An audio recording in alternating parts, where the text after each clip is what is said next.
And we're live. Welcome everybody to the 10th point, season 7, week 6. I am, as usual, your host, the Red Mage, and joining me this week, as for most weeks, we have my incredible co-host, Gosmeet. Hi, Gosmeet. I have affinity for puns. Wonderful. That was more fun. We have 8 player arenas, all ready to jam. I know that at least one of them has something coming up pretty soon, so we should get the round started as fast as possible. Before we do that, a couple of housekeeping announcements, plural. If you want to enter these events, you should definitely join our Discord. Exclamation point Discord in chat gets you there. If you're watching this on YouTube, the description is gonna be in the video description. This is just a great place to be in contact with us. We run the tournament off of the official Canadian Highlander Discord, so that is your best bet to actually be able to contact me and Gosmith and be to just get a starting and other people's opinion on how you can approach the format as a whole, how you can actually get started in the format. Canadian Highlander can be an expensive format. It's but there's a number of tricks basically that you can do that to kind of limit how expensive it is. And if you're not into playing on NTGO, there's webcam games. There's games going on in other forms. If you're not a fan of entering tournaments like this one that just happened at a fixed time, there was a league going on at some point. I don't know if we've been talking about whether that's still alive or not, but we are anyway. The Discord is great. I have the next tournament not quite ready, but actually I do have the. You know what? Let's do it. We are doing it live. I'm just gonna add the thing for the next event right now. Lovely stuff.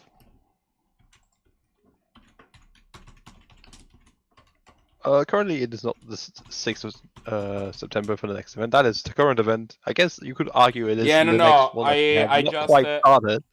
I called the old command to be able to copy it. Makes sense. There you go. So exclamation point next event gets you to the sign up page for the next event if you want to sign up, which I know that nobody will, and instead I will have to like wake up on Sunday and have to have any estimate of how players we have. But you know that's fine. We are as I was saying earlier, we have 10 players today. That's 10. That's 4 rounds. Last thing before we start, consider subscribing to us. It helps. It helps keeping the channel going. You know, without and at that words exist. If you want to, yeah, if you wanted to subscribe to us, it does help keep the channel going. It helps us putting prize on the line at the end of the event. If you wanted to so if you felt like doing that, that would definitely help for us. With that said, I have the pairings ready, so let's get this party started. What are you thinking about watching, Gosmin? Let's see. What do we have here? Who have we not seen play in a while? Neisan? Well, Neisan was going to leave after the first round, sadly. So I figure we might as well give them a All right, time in the sure. limelight.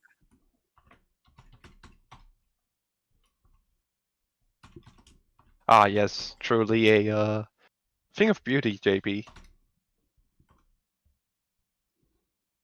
What? Oh, JP.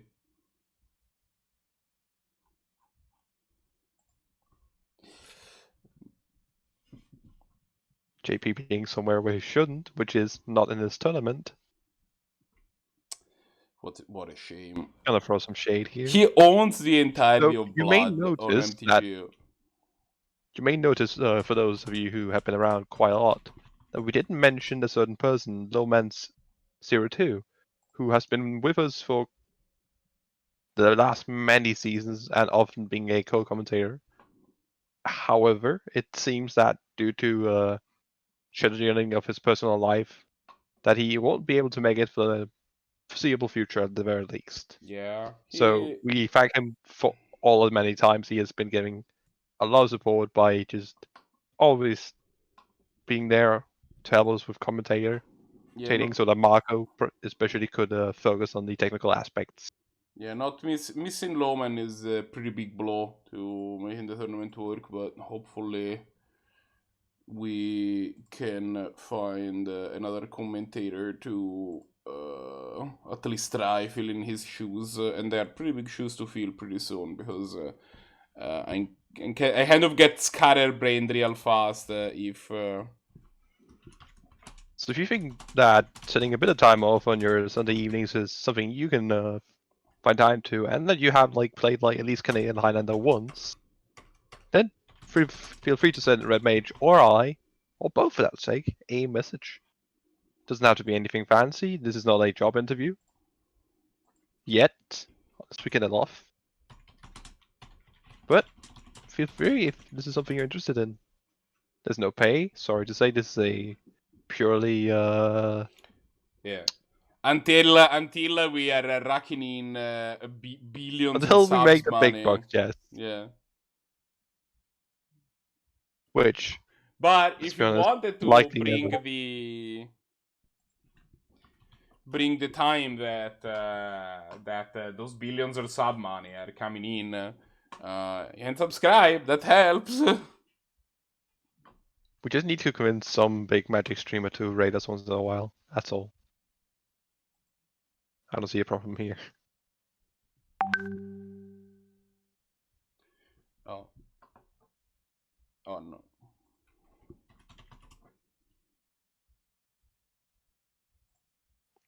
So I believe we're getting the camera set up in the meantime. Yeah. I'm just going to talk about some other things. In case you haven't seen it, we will be having a new set coming soon, so if you're not following the spoilers, there's some interesting things. We got double face cards coming back in Zendikar apparently, including lands with 2 sides and instances that can be cast as lands instead. We see the return of landfall and good old kicker, a mechanic that we see in multiple variations, just never called kicker, except again it is. And we're just seeing what Zendikar used to be. And a bunch of we're seeing interesting cards as always. So keep up with the spoilers, and you might find something interesting to try out in Canadian Highlander, Standard, or whatever format you prefer to play. And speaking of formats, I'ma just throw something here in the chat. Penny Dreadful Highlander is, like Canadian Highlander, a 100 card singleton format. However, because we want to, it is a format based on budget, all cards have to be, at least at the time of rotation, 0.1 ticks or about a cent. This allows for a bunch of different decks and cards to see play as to what you're used to in your Legacy and Vintage, and even Pauper. There's some surprisingly powerful uncommons, rares, and at times even mythic rares that can really impact the game. We've had cards like Reanimate, Buried Alive, a bunch of powerful cards. Logic Knot is currently a powerful counterspell that we have. Memory Lapse as well. Bunch of burn spells of notable quality, including Chain Lightning. We have mana dogs like Birds of Paradise.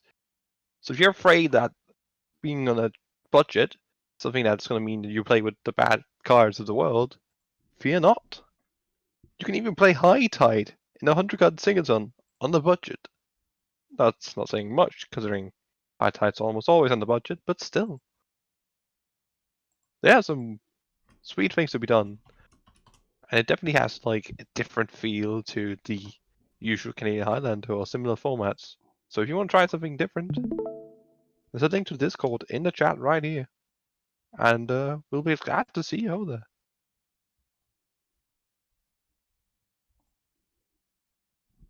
Don't think I can do much more. No, we got it. We Ultimate got it. form We of got shilling. it. We're live. I'm sorry, the game has already started. Can I just hit the part of the camera where you can see? Oh wait, that's the wrong side. Oh, hey, oh, oh. I'm gonna fix the camera viewer in a second. Don't watch calls me too much. I abuse my power, and I'm more than happy to do so. Yeah, we're just seeing what it looks like. Looks like Neisan is some sort of black-green rock, I imagine, based on what I can see here. And I'm not sure what exactly Evius is on. Evius on, I believe, the last couple of weeks has been on a green-white D&T this is different. It just looks like some green-red, probably also blue. I don't imagine you play the Triumph. Rock Triumph if you're not playing at least all of the colors, or you have cycling synergies. It's probably some. And if you do have cycling synergies, then I'm starting to question why you're playing Garruk at that point. And Mana Crypt. Maybe less Mana Crypt. That's probably pretty good for cycling. It's gotta be some sort of lands deck, right? Like that is no. You play it your could feel very much like you play your Mana Crypt to play your Garruk. Feels obviously out of place in a lands deck. I'm looking more like a ramp and or beat down like monsters is what I'm thinking here. I don't particularly have the list currently, but I'm curious to see what we find here. Fundamental Hellkite. Yeah, this is looking like some sort of mid-range or ramp deck. More so. Playing some big beers. And then going face. Face is indeed the place. For me and you. Yeah, we're just gonna see them take 8, I imagine. Actually, I'd put a jump block here and then just go with a Damnation the following turn. Because otherwise you're gonna be facing a Thunderball you can't really deal with currently. Especially when you have a Phyrexian Arena, which is gonna be taking you down. You don't want to be taking down further with a Thunderball Hellkite. It is currently a 2-turn clock that you can't answer in a way that doesn't kill your Scavenging Ooze. Of course you can draw an answer like a sort of like removal effect or a flyer if you have some of those. Beast here. And then just going for a Bolt Clear following up, especially because you have that Phyrexian Arena, which means you can grind them out if you just stay alive. And then you can win with cards like Tarmogoyf and just win that way. Yeah, it does look like we have some sort of green, red, maybe blue, mid-range solar shell here, like monsters. Or medium Gruul. Medium Gruul? That might be an interesting... that might be what it is. But then why the Triumph? Yeah, but I'm thinking the Triumph is either A, budget. I doubt Evius has that much of a budget concern. Or more likely just a concession to, well, I want a dual land that I can play early. And I just wanted to be able to cycle in the late game, maybe. Because we don't currently have... Actually, no, we do have the green-red cycle land from Hammercap Block. Don't actually know what that one's called. Yeah, we see the temple here. Gonna get in for 2 with these goose here. I imagine we're still just gonna see a Damnation here. Yeah, this is why I like jump blocking with the Scouting Goose here. I don't think your opponent's life total, the 2 points, is that important compared to what you get out of just saving 3 additional health. Yeah, we're just gonna see more lands here, which is kind of fine when you have an Andrew Ravager that can just like get rid of all of your bad cards in hand, redraw your new one, and just keep putting on some pressure. However, I imagine we're going to be seeing an Eliminate here. Take care. Oh, Fortune Thief. Fortune favors the bold. I'm actually gonna see some sort of remove spell here on the Ravager. I wouldn't be surprised to see Eternal Witness get back something like Scavenging Ooze here. Especially because it's a way to make a big creature that can eat up cards and actually gain back life that your arena's losing. That's it. I don't think it's that big a priority to currently play the Ewid. Playing a Tarmogoyf, playing a Eliminate here, and holding up Fatal Push is definitely a solid line of play. Or just holding up both, yeah. And waiting to see what happens. I can definitely punish you in some ways, not so much in the fact that the Ravager is going to attack here, because you can just kill it prior to that. Smuggler Sculpture, not that relevant if you have no creatures on board. Imagine, yeah, we're just going to see an Eliminate here. Take care of the Ravager. Don't see a way to trigger the Fatal Push here. As you do not have any fetches or bounce blink beyond guides. I am pretty certain that Neisan is not on red deck wins. Yes, the Rock. That seems more appropriate. The reality of it is that I have to change these things one at a time, and yeah. Let's see.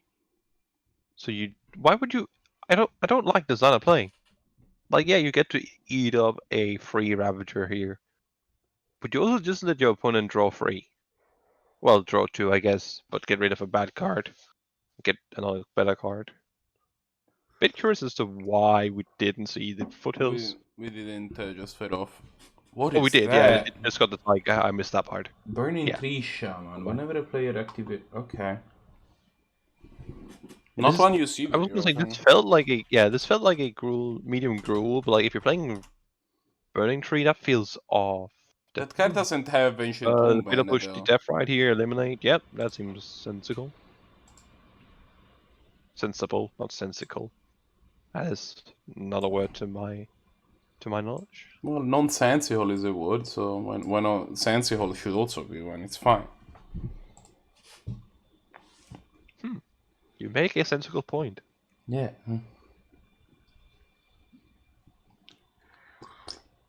But yeah, no, this definitely looks like Nathan's game to win, as long as they don't just happen to Yeah. die from the arena. Yeah, Coulter definitely arena. gonna help out with that aspect. Yeah, for sure. I think Coulter and Ewid getting back a Scavenging Ooze sooner or later. I think that's just gonna like combine, just take care of this game. Just Unless we see some sort of like, unless this Smuggler Copter just manages to get there somehow. Yeah, I mean, you know, Probably not that interesting.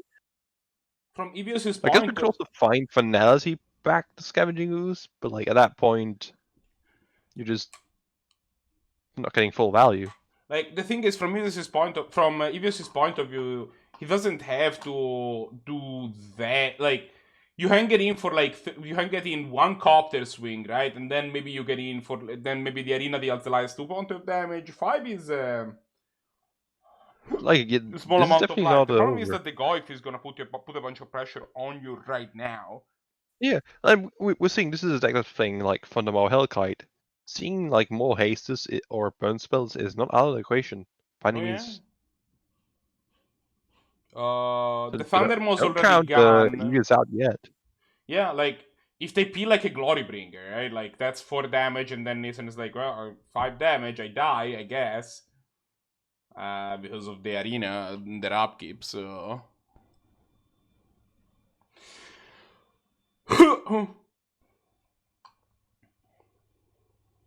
Did Evios peel? Nope, that is an idiot. Manador is going to be able to allow the Copter to attack, but unless we find something like a burn spell here, Yeah, 1 more or damage. combat track, Needs 1 more damage. 1 more damage. And in some cases you'll need to in case that your opponent can gain life in response. However, neither of these lands is going to do anything of relevancy. We're just going to see the game end here. With Neisan and 1 life. Apes is winning in here for default. It's fine, you don't need more So than here's an 1. interesting question. You could, if you're in Evios' seat here, you do have the option to keep back a creature and possibly even like chump the Tarmogoyf and hope for another draw step. I'm curious, depending on your list, that might actually be better. Of course, you're up against a deck that has plenty of removal spells. Yeah, it feels like with So, an active maybe arena not big too, shit. it feels like Nissan's hand was gonna be sculpted enough. Ooh, Obnixel is reignited. That's not what you see too often. Yeah, like, this is what we're seeing from Neisan. This is definitely a greedy deck, like 4 mana, 5 mana, and 6 mana Planeswalker, as well as a 4 mana legendary creature. Definitely a deck that can go quite greedy with its cards, especially considering modern day Magic, where anything above 5 or above can definitely be lackluster at times, considering how slow it actually is. I'm not big on Neeson's hand here, considering that they have Durez and they him, and the only untapped quote unquote black source they have is the Woodland Cemetery, which requires a basic forest or swarm, or actually just a forest or swarm action to be correct, to get untapped into play, which means the rest can at earliest come into play turn 2 with the current hand. I might honestly mulligan to 4, or even get the last hand. Last hand did at least have a turn 3 Planeswalker. Not great, but it was something.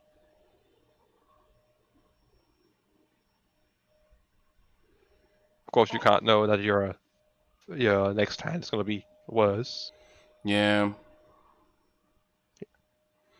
Turn 1 Mox. I'm curious as Evia's choice as to actually playing the Mox here. Yeah, I guess you do play around some discard spells, well, particularly around the rest here. Yeah, it's got, but the rest is still gonna be able to get the Arc Trail, right? Like it's not like the. It is going to get the Arc Trail, but I don't think Arc Trail is all that important, or even more precisely, important at all in this matchup. It's fair. I mean, it can nab an elf. That can be pretty game swinging. Like if you have. I'm not saying it's dead, but I'm just saying like this is not the matchup where you want to No, I organize it, and we haven't actually seen much. We have seen birds, I believe, in one starting hand from Neeson. I generally speaking, I agree with you, but if on turn 2, especially if you're on the play, you get to go kill your elf and you take 2, that's a pretty game swinging play. Something funny here is that you can't actually kill the Tarmogoyf with your Arc Trail. Even if it's going to be a 1-2, playing it here means that casting the Arc Trail actually turns it into a 2-1, a 2-3. Yeah. Due to the interesting way that Tarmogoyf's power toughness change happens compared to when it dies from default damage. Yeah, Tarmogoyf's ability is a static ability, which means it kind of checks at all times. It adapts on the fly, given the Haunted of the Graveyard, whereas lethal damage only applies when state-based actions are checked, which is often but not always.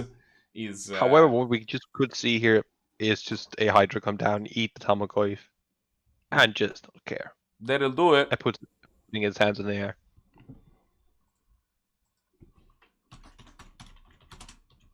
Yep, that is, unless we want a 4-5. 4-5 wouldn't be bad either, considering the board state.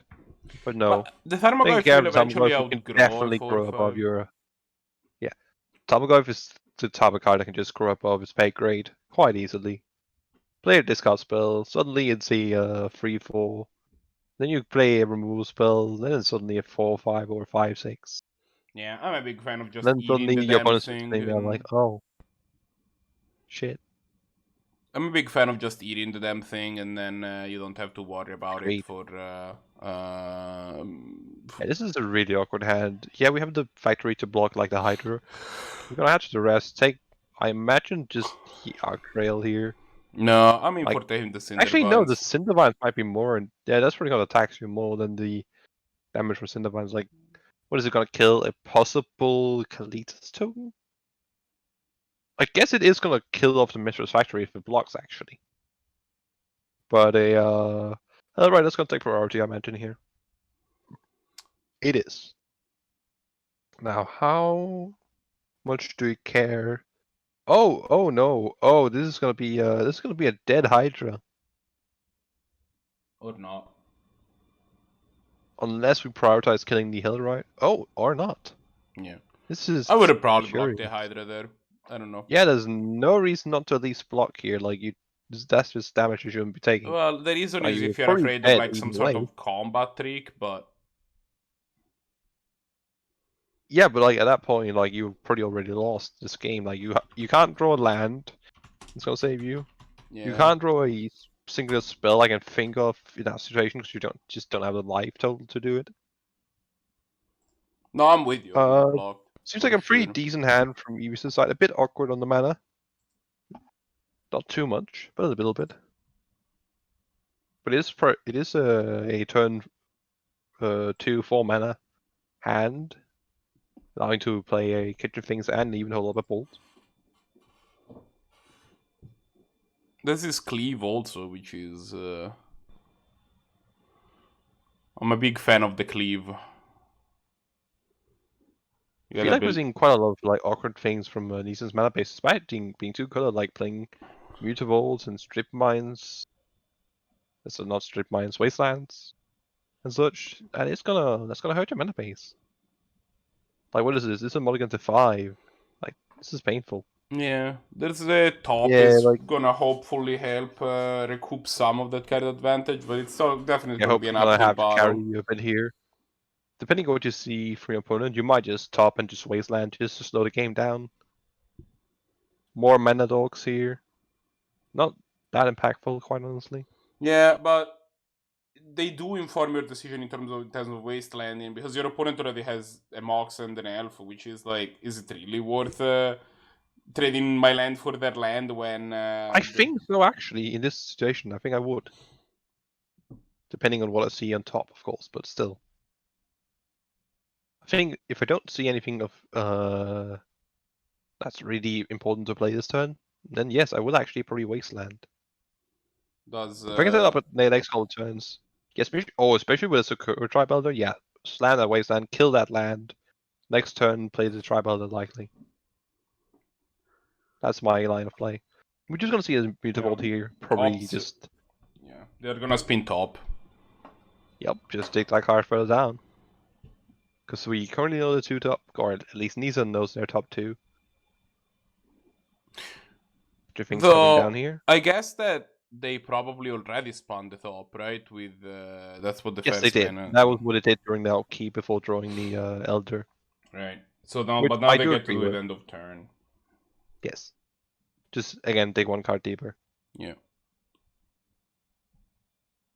I do imagine we're going to see a Elder come down here. Or maybe we're going to see Nature's Law and then Elder. Because that does give you an untapped land. Yeah. Nature's Law is kind of weird like that. You get an untapped land from it.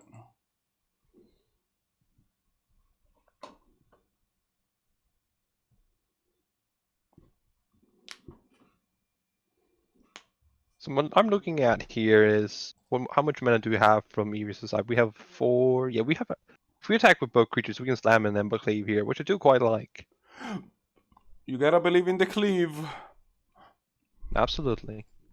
Also important about Nature's Law, it doesn't say basic forest, allowing you to get a bayou off of it as well.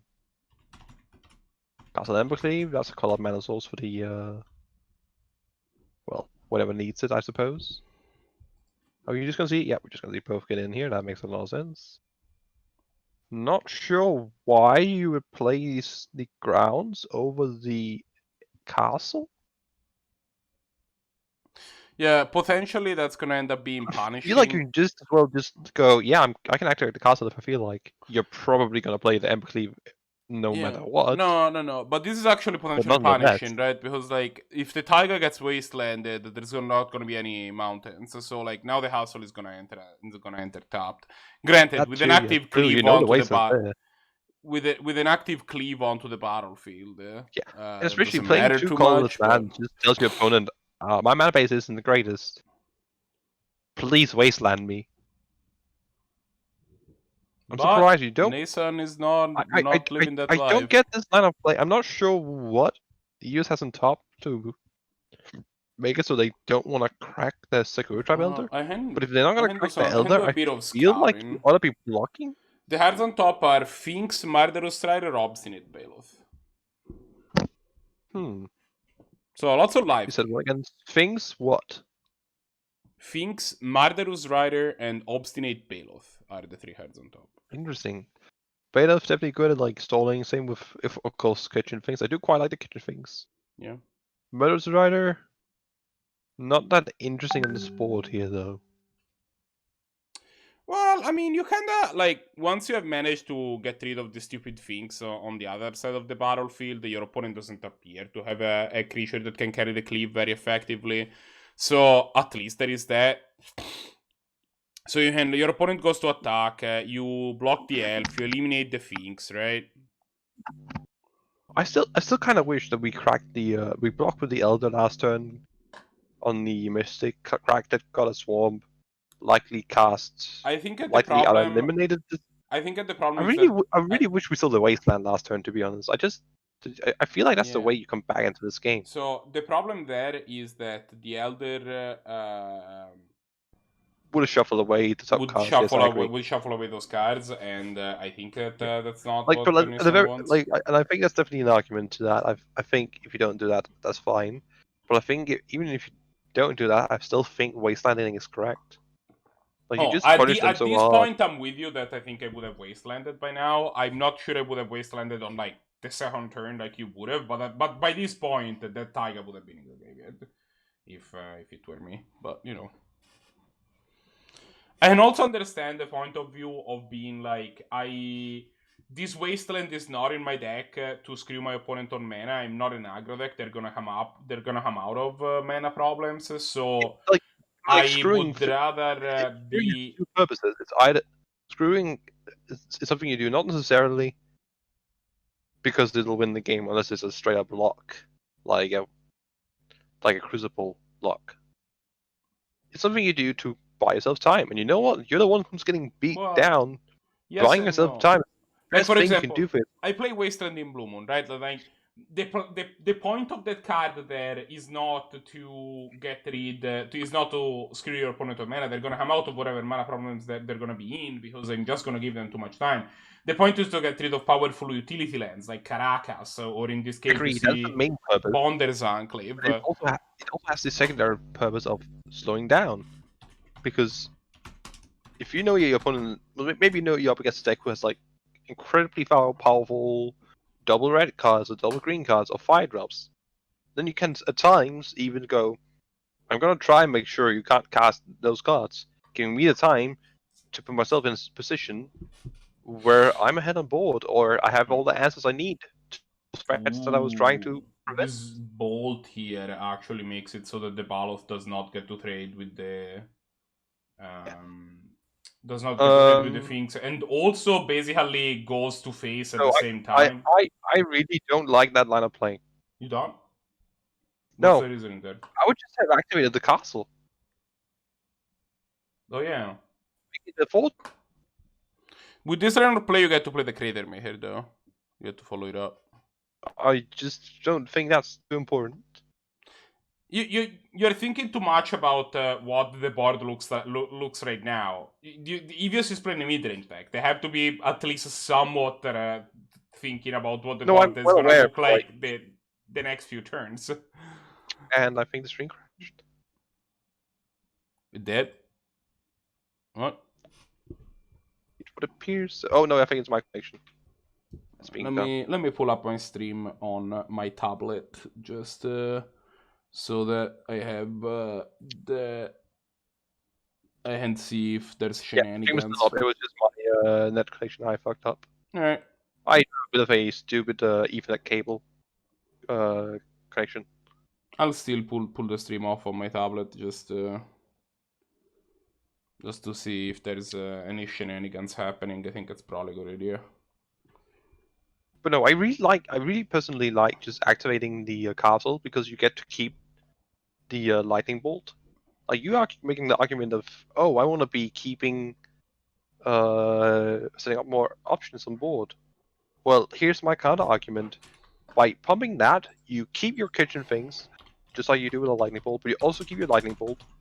You also deal more damage to your opponent. Actually, no, you deal one less damage. I believe it does go to trample, right? Double strike and trample, correct? So that would only be 4 damage. So I guess that's one less damage.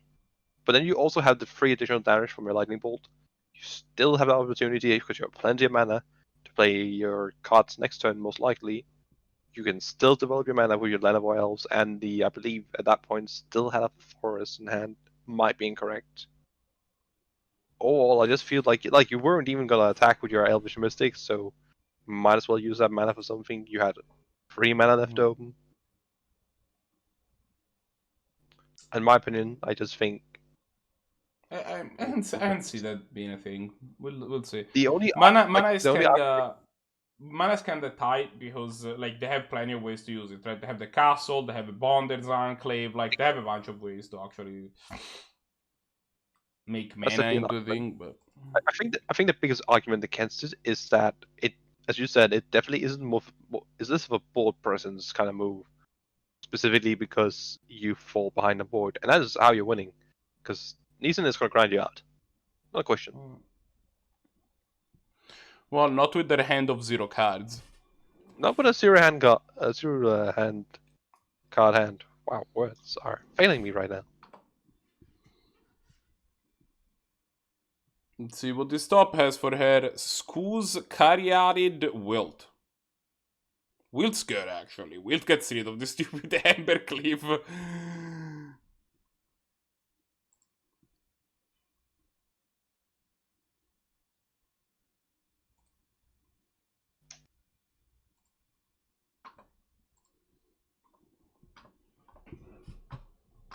Shoutouts to Wilt. My career pretty decent here.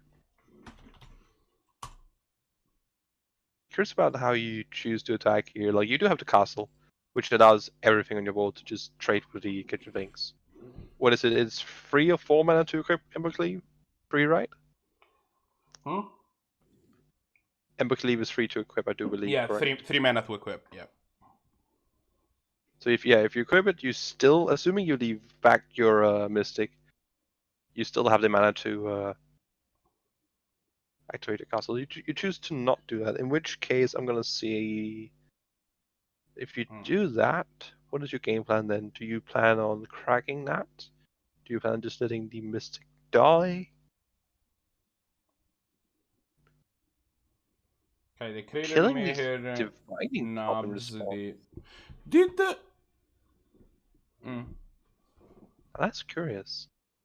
So I'm assuming that the Wilt is gonna attack the cleave here. We're gonna eat up likely the copter here. Or at least force like it to be cracked here, I imagine. What's in Evius? Oh, Evius is has no hand, yeah. Evius does have a Lana Wells.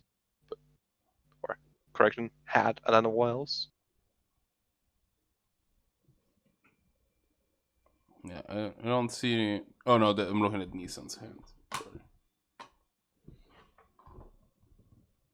Lavaman's a nice addition to the board. Well, I do agree that Will was definitely really good there for Neisan. I also just kind of feel like that. I'm not big on that Krainer Mega just killing the top. Yeah, no, I think the Heather Meher killing the top is actually kind of bad. The Sylvan Caryatid is gonna come down here. It can now actually do things in terms of stabilizing the board. This Mutavolt can also jump in front of thing, and just like that, the board is take care of really for the close to being most stable. likely, or maybe use the castle. Though, considering how little castle gets activated, I imagine that castle completely just mounted. Is match score still 1-1? Oh, I mean, the match score is 1-1. Sorry, I forgot to update it.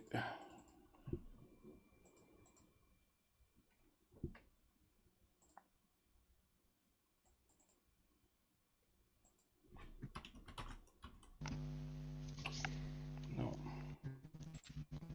Smuggler's Sculptor is pretty decent here. Great way to use your Elvish Mystic when you really don't need the additional point of green mana.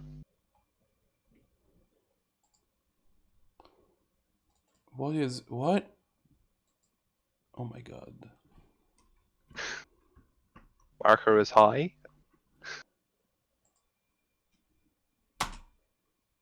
Interesting.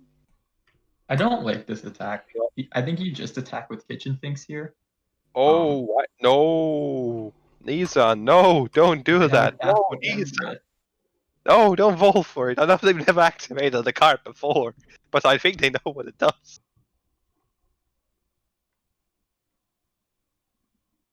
Like, this just seemed like a free block on the Elvish Mystic. You're getting in for the same. Like, I didn't like the attack, and I really didn't like the block. Oh, I did like the attack because you weren't really losing anything, assuming no mutable activation. And due to the fact that you had a Grim Lava Master, you were assured that the amount of mutable activations were. Scoos is really good and makes up for lots of past mistakes. Oh, absolutely. I do disagree. I do like the attack actually, specifically because the Grim Lava you want Master. to activate it right now, though. You don't want to wait for the school for Avios to untap Yeah. with red mana. But I don't like the attack with Elvish Mystic. I don't think Elvish Mystic, if you block correctly, does anything because you just block the Sylvan Carriage with the Elvish Mystic, and then you just have a tapped Elvish Mystic. Yeah, I suppose. Neisan disagrees about the schools thing. So yeah, you make a good point. The Elvish Mystic in itself isn't necessarily worth blocking. I like the attack with the Kitchen Finks, but the Elvish Mystic I didn't like. That's why I didn't like the attack. Apparently, it ended up paying off. It did. Although I don't know if they, Like a based on the way they warfare. blocked, if they attacked with just Kitchen Finks, they probably would have blocked the same way anyways, right? So here's the thing. I would attack with the Kitchen Things here as well. I would as well too. Because if they activate Scavenging Ooze twice and then activate Mutavolt, then you can still at Actually, least you had a Phoenix of Ash in your graveyard. I would have cast this Phoenix of Ash in your main phase. that too. Yeah, like you just punish your opponent completely. Like, yeah, agreed. Like I just feel like Evios is usually a pretty solid player, but I'm not liking what I'm seeing from Evios this game, honestly. I'm sort of disappointed. You also didn't. I guess it doesn't make a huge difference, but I feel like either casting this on Crop Crasher or playing this. I think the Aggro Crasher can wait if you have something else to do with your mana, but you really don't.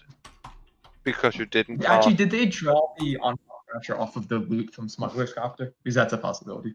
They did. Okay. They had an Aramis in hand, so that's why they discarded that and kept the Crasher instead. I mean, if you had a Crasher, 100% you keep it around. Yeah, no, I'm not sure. Because of the copter. I just feel like Evios would Assassin Trophy is really good. You'll probably get a mountain here. Like that's the mana you really want right now. Is the red mana. Honestly, I'm trying to figure out if they're still dead. You just activate Scavenging Grounds here. I don't really see a reason not to. Just remove the amount of Scavenging Ooze targets, or at the very least force your opponent to target their graveyard. Like, or is Neisan still dead though? They can gang. Like, I really just feel like you just have prevented like so many Scavenging Ooze triggers. I mean, it's probably correct to Scavenger Ground. That's you force them to eat it on their turn. Is what you do, right? You like think about like what it would have done. Like you mentioned casting the Phoenix, right? It removed like basically all the creatures in your graveyard, and then suddenly that Scavenging Ooze has to eat your own graveyard to keep getting life and power. And suddenly, when you just crack that, when you then crack your Desert the next turn, suddenly your opponent's left with no way to grow. So I think you have to Smuggler, or you have to Assassin Trophy on Crop Crasher, so you're not dead. Oh, maybe you can. You don't want to exert it, because then that just leaves you at like a dire impasse. So Grim Lavamancer means the life total's at 1, so anything that gets in is lethal. Yeah, and then we have. So you have to So you have to hit the Smuggler's Copter. Sorry, 3 points of life gain off the ooze, so that's a net. You only have 2 because you have the Assassin's Trophy. That is true. You have the Assassin's Trophy. You only have 1 now, actually. That is a net. That is a net neutral. Yeah. So you have to Assassin's Trophy the Smuggler's You Copter, can and wait. then you block. You go to 1 if they attack with everything. The Elvish Mystic gets in. You Scoos blocks on Crop Crasher, or you have 2 creatures that can block, and one blocks on Crop Crasher, the other blocks Kitchen Finks. Elvish Mystic goes in for 1. Smuggler's Copter's not on the battlefield, right? And Grim Lavamancer's tapping to deal damage. So you go to 1 on this attack.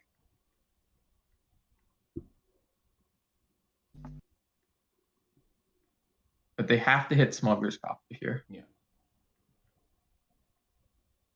It's tempting to hit the Crop Crasher. We expect Yeah. I don't even think you do this now. I think they're gonna hit on-crop crasher because they're doing it now, but I think you don't do it now because then they exert their on-crop crasher. Because there's 3 in Yeah, there as well. the question is if you did it, even if you were to hit the hopter and you were waiting until post exception, then they would have got the loot. Please tell me they're eating something from their graveyard. It's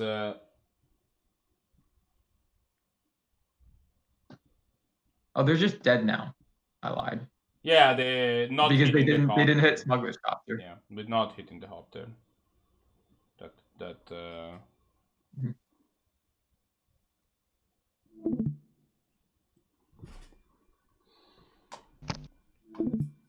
All right, let's see if we have some results from the back tape. Some back tables still going. We don't. The match is over. Fantastic.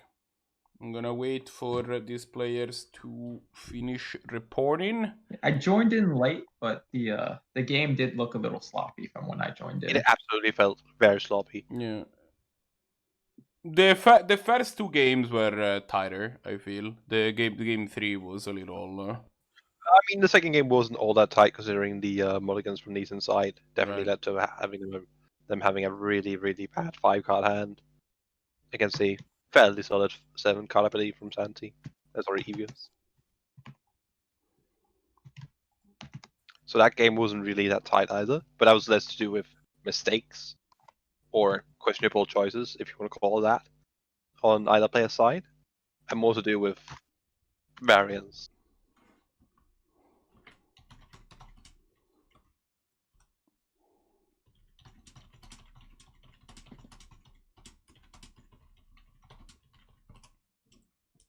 So I believe we're just getting. I believe we have all the matches in now. Is that correct? We do. I am. I'm waiting to see if I need to drop Neisan because I know that they need. They mentioned that they needed to leave.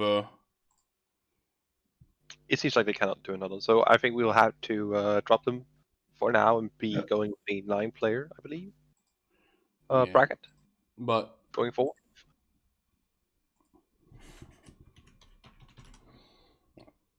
looks like I do in fact have to drop them. Drop Neisan. Save results. Next round. Auto So while we're waiting, who are our winners of the first round for reference? Brahms beat me. We have Luca, Wolfgang, Evios, Stompy, and Brahms are the people that won. Not to take away from Brahms, but Brahms played very good Magic. But MTGO does still suck.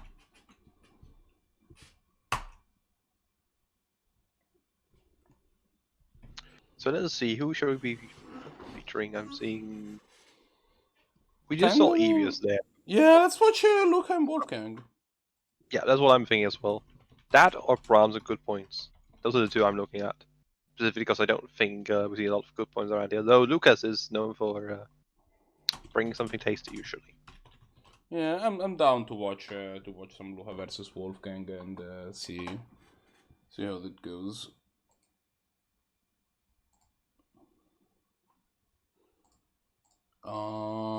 Seems that Blah is the one who shall be sticking around here for the time immemorial. That was probably not a correct use of that statement, but I don't care. Don't worry about it.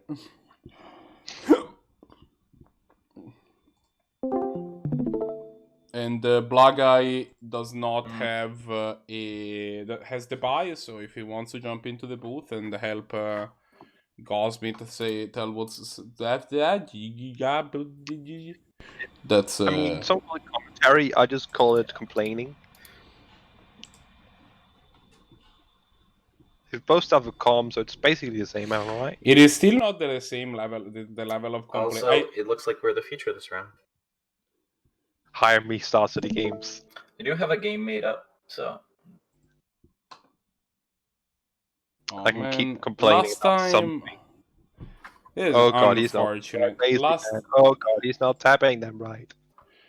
I mean, you Blah, still blah, haven't achieved like peak complaining. I already had one made. Okay, I will switch over. I will be the Karen of Magic the Gathering. Oh, This is my God ultimate damn it! goal. They switched again. I will need to change my string thing because Peak complaining was originally achieved, I believe, during season. yeah, but When okay, 1 second. I'm gonna stop talking now and figure out and actually mute. Fucking sound. so that's a Windows problem. There was actually a Windows update that broke it, and it. All right. Now that we don't hear the players anymore, I was saying I think peak complaining actually happened during season 2. Oops. Of the season, there was Arturian Legacy had a Jace the Mind Sculptor on the battlefield, and this was the time when Elowen was still doing most of the tech work, so I was doing most of the commentary side of things, and I was downright rude about his choices of what to do with this Jace the Mind Sculptor, which, to be fair, I believe were wrong on every single activation that the Mind Sculptor had, but it was kind of Look, wrong is just a different kind of right. like at the end of the match, Elowen felt the need to apologize to him. It was that bad. So here we have basically the two different aspects of the format, if you ask me. You have very solid top tier decks that provide some definitely interesting magic and very, very powerful magic. And then you have decks like what Lucas is piloting, which is Herder. I'm gonna play pod combo, but I'm also gonna play, I believe, what's it called? New Missive Reborn, and apparently Time of Heroes, I think it's called. Time of Need. Well, Need. You gotta find your Mizzet Reborn and somehow, right? Like Absolutely. that's. Why else would you be playing that card if you're not just gonna do it? Oh yeah, Pananomicon. Did I forget Pananomicon? I think I did. Oh yeah, and while we're playing a pod deck, let's also just not play Kiki most likely, because that card's not good in pod at all. Oh, That's not how we were playing pod. Kiki. Like... Combos. No, we're playing pod to go infinite value. I know that he was playing the Sahili Cat combo, so it would be weird if he wasn't playing also the other one, but I can confirm.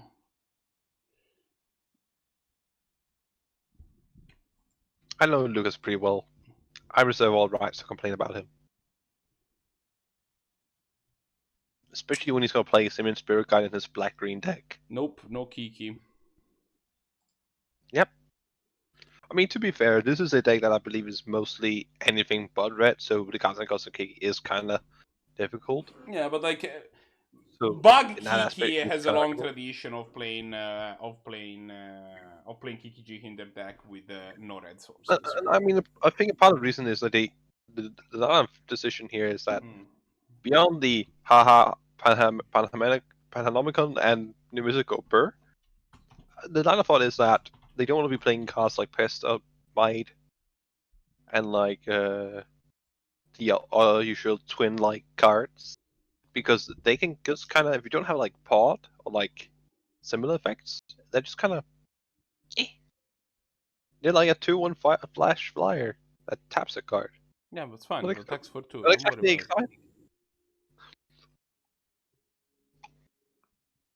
Yeah, I'm not loving this keep by Wolfgang. I'm not hating it, but 4 lands is usually not where you want to be, and just sucks to draw more lands when you already have. Was he? Did he start heavily. with 4? I thought he started with 3. Did they miss a land? 4. Alright, unfortunate. He might have mulliganed to 6. If it was a mulligan to 6, then yeah, then it makes a lot more sense. He definitely had he had Soulscar, Rakdos, and the Incendiary Flow. And he had lands, basic mountains for the rest. I'm not sure if he mulliganed. You will have to correct me on that. I don't believe he did. But I will be honest, I was doing tech stuff, so.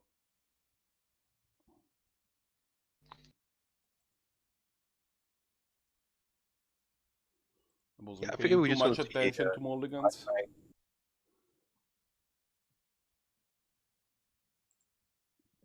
I was not nearly as good a blocker against the X2s when you don't have a bunch of snow basics, and you usually don't have that many snow basics if you're playing 5-colored, unless you're playing in like Legacy or something and you're playing a certain snow artifact, and you just go haha mana base. Mana base go What brr. Is that? That's your I rule. mean, everything goes per, but that's more because you're freezing because you're playing snowlands. Did And you that's already because of, lose? No, I need to ask you a rules question. Oh, okay. Please go ahead. Can we go to tournament 2? One second, I'll be right back. Alright. Alright, so while Gosmith asks what's going on, figures out what's going on. Marco, I need a judge. Can you go to tournament 2? I can, but that's gonna break the audio for the tournament. Well, okay. Let's do this, I guess. I don't want people to hear what I'm asking you. That's why I need to ask you. Well, it's gonna be my audio is on stream. And it's gonna have to be via text. Well, I'm giving you information about my hand because I need to ask a judge question. Okay, can you just text it to me? Can you just write it on Discord? Take a screenshot of your hand and do it via text. I don't like my audio is gonna be on stream. There isn't a way not to make that happen.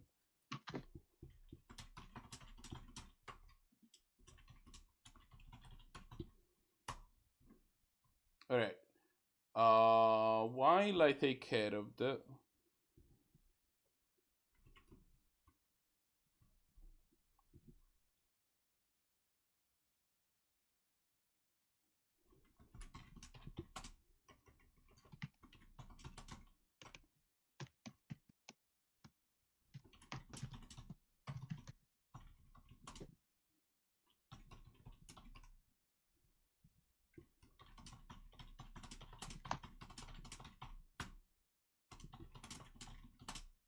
Alright. Recruiter of the Guard. Gosmith, where are you?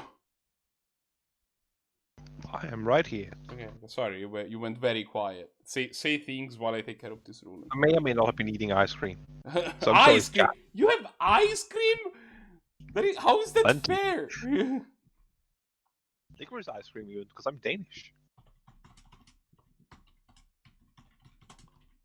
And to be fair, I didn't even actually know we had this. But on a side note, it does look like this rampaging Frozen from Wolfgang, definitely a really good draw, as opposed to an additional mountain.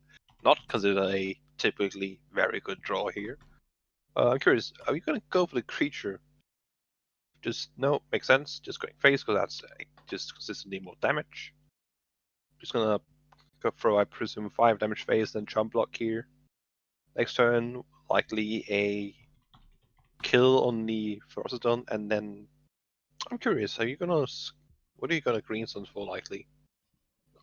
Unless you wanna be like brainstorming? No, that doesn't seem right. So you're gonna be facing 3 plus the 1 damage you take off. Casting the that's definitely better. So you cast the Shriekmaw here, you kill the Frozen, you play the elves, which not the best elf when you on a low life total. Brainstorm makes sense if you want to go down that route. That is a Niv Mizzet, probably too slow here.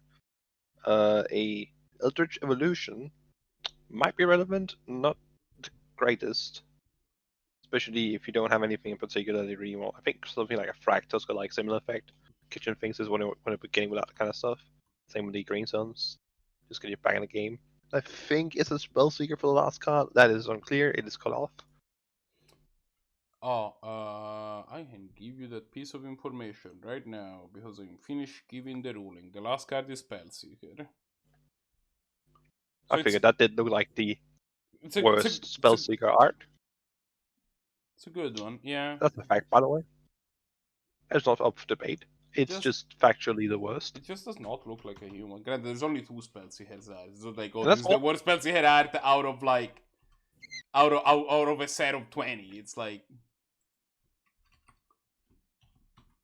there's 2 arts and this one's worse than the other one.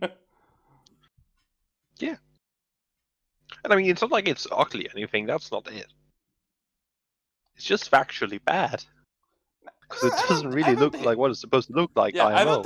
I think the art looks cool. It doesn't look like a human, but it does look cool. Like this looks like a cool lady. She has like weird. So my line of body just a leaf quick side tattoos.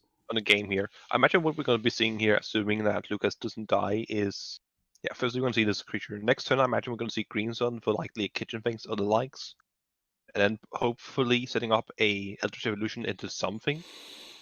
Ash Salad is going to make this not lethal, but definitely painful. And it's actually going to have you probably... Actually, no, not forced to jump block next turn as well.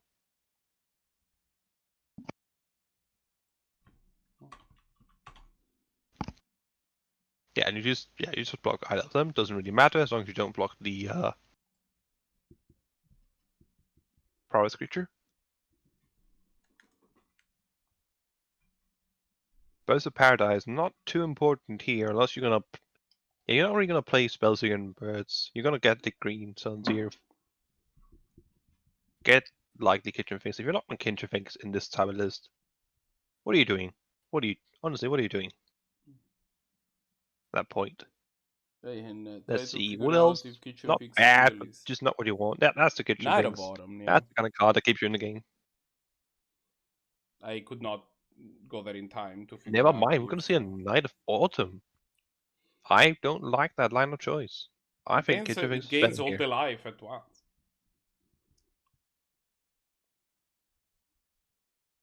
Yeah, but if you think you're playing around like a burn spell, like any 3 damage burn spell or 2 damage burn spell, literally any burn spell, still lethal here. Except like 1 damage burn spell also kind of lethal because prowess trick. Because it's probably Lava Dart. So honestly, I think just getting the Kitchen Finks here, being able to kill something next turn, or at least jump off something next turn, possibly set up a Eldritch Evolution. I don't know that Finks honestly, was. I don't know that Finks was in the deck. It's there, I think. We did see Lucas actually hover over it, so that's why I was certain it was there. Oh, we did? Okay.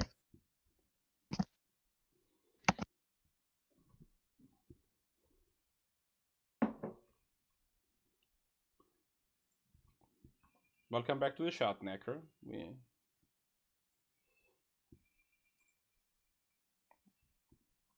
Ooh, that's probably the most spicy things of all. Luca, in his 5-color deck, is spending a point to play Library of Alexandria.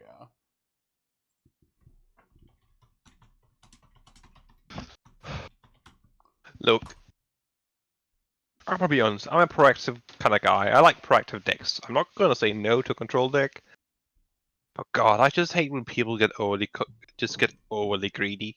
Library of Alexandria is an incredibly powerful card for what it's worth. Like if you have a random point, how many points is it currently? It's 1. It's only 1 point. Yeah, like it's definitely a bad choice to go. Oh, I have a point left. Let's just. If you have a point left, you might as well jam a library, right? That's not the worst thing you can do. I think like the only real decks I would play this in something like full-on monocolored aggro. If I had the point. Usually you're gonna find something better to do with your points. I mean, I would love to play Library in Blue Moon, for example, or Vault. It's just that you don't have the points. For example. Like that's the. That said, if you're playing it in mono red, you're probably making a mistake. Well, I mean, if Library was 0 points, right? Like probably. I still wouldn't play it. You still wouldn't? I think it's probably worth it. Nope. Even if it draws a card. I think it's actively not worth it. Yeah. Because it's going against everything you're trying to do. Well, that is true. There is this scenario where you go like turn 1 mountain and maybe you don't have a 1-drop, and then turn 2 you go library bolt them or whatever. Right? Like Yeah, that is. that's kind of as mentioning crop rotation or summoners pack. I think I'm big on crop rotation. Pretty better points, arguably, from a less greedy point of view. Mostly because crop I thought rotation that is also summoner's pact fixing. was 2 points. I think it might be. I'm not sure.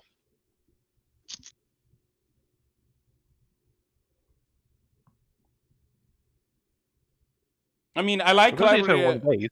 I like- Turn 1 waste. Yes, let's go. I like library at 1 mostly because of accessibility. It's just a very expensive card that can go in almost every deck, and I feel like if it was Agreed. at 0, like maybe you don't play it in mono red. Maybe that much is true, but like I think that it would be an auto including basically any deck that isn't straight up aggressive at that point, and No, I'm agreeing with you the whole way there. Like, I might even play in tempo decks. yeah, and But I think in full-on aggro, no, I no, wouldn't. and that's fair. But like the fact that it's at 0 means Like, that D&T will be so happy to have it. yeah, and the fact that it's at 0, if it was at 0, right, like you're adding basically a $1,000 price tag to 75% of the format or something like that, right? That is not the best.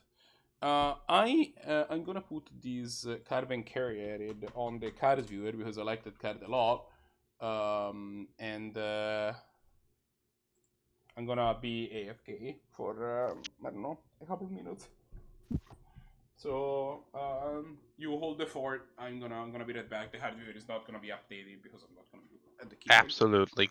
Yeah, so we're just looking at a hand from Wolfgang here with Triple Burn Spell. Able to take care of something like Risen Relief. I still pop some damage in here. Albeit, saying that, I still think we're going to be seeing an on-crop crusher here. Lucas' mana base a bit awkward. Gonna be able to do a lot of cantripping with all of those walls and the cradle. And then stall later on with, well, firstly the walls, as aforementioned. And then later on with a Knight and Rakdos getting a lot of life. I really like Lucas' positioning here, as long as they manage to find a land or 2 more. And I think they're in a really good position. That said, Wolfgang does have, what?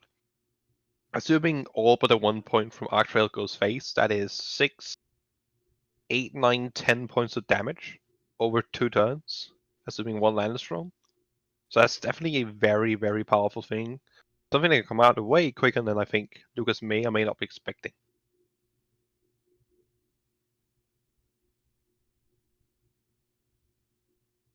Let's see what we get from Absence Pilgrim. That's definitely, it's not a land. I think you would prefer the land here, quite frankly. Because that's just basically has haste. So it allows you to like cast a Wall of Omens or similar afterwards. And because of course it's just not gonna die to like an Arc Trail now. As it's likely going to be. Ooh, I don't like that attack. I really do not like that attack. Now you're just gonna get punished by this Arc Trail even further. Like, honestly, I'd just be more than happy to trade my Risen Reef for 2/1 token from the Karisev, quite frankly. It's done its job, it's drawn me a card. I'm just not that big on a card overall, it just feels like a kind of worse common Caravat even, like, frankly. Like, it doesn't block that well. It does admittedly at times put lands into play, which is really great. Like look at this, you could kill an Earthshaker Kenra here if you hadn't gotten greedy. Like, that's just my take. And now we still have 8 points of burn in hand. Your opponent isn't 5. Yeah, they can gain 4 from the Knight. But then they're gonna have 3 creatures. You can stop one of those. Actually, no, I don't think you can stop one from blocking. I think you did exert here. But I do believe that's just a ton of damage we're gonna be seeing here. We're gonna see the Wolf Omens instead. That could actually, depending on what we have. Let us see here. I think that might actually. Is it lethal? Let's see here. So you take 1 damage from the Lava Dart, that puts you to 4. You take 3 more from Searing Spear. So that's not lethal. What about Arc Trail removing a blocker like the Risen Reef? Let's see. That leaves them with 3 blockers. of which you can stop one with your Aggro Casher, and they can't block a carousel. I do believe that's lethal actually then. Either way, because you actually have the on-attack Crasher. Yeah, so that should just be lethal this turn.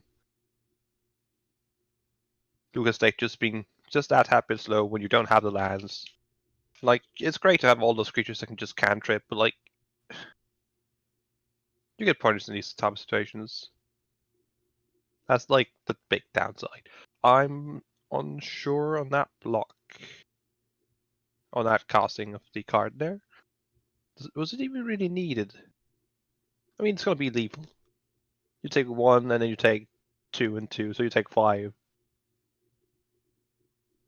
So like, there's no way that Lucas is gonna come out of this one alive. And this is just gonna be a quick 2-0 for Wolfgang, it seems. Proving that you can get greedy with your decks, and Monolith is gonna be there to punish you. So without reason that Aggro is called, yes, Aggro could also remove 2 blockers, that is correct. I do think that going for the 2 damage phase is better. And it's just more efficient use of your damage, because like the creature they're gonna be blocking is gonna be dealing 2 damage either way. So like it's net neutral in that manner. If it dealt 1 on 1, for example, yes, I agree.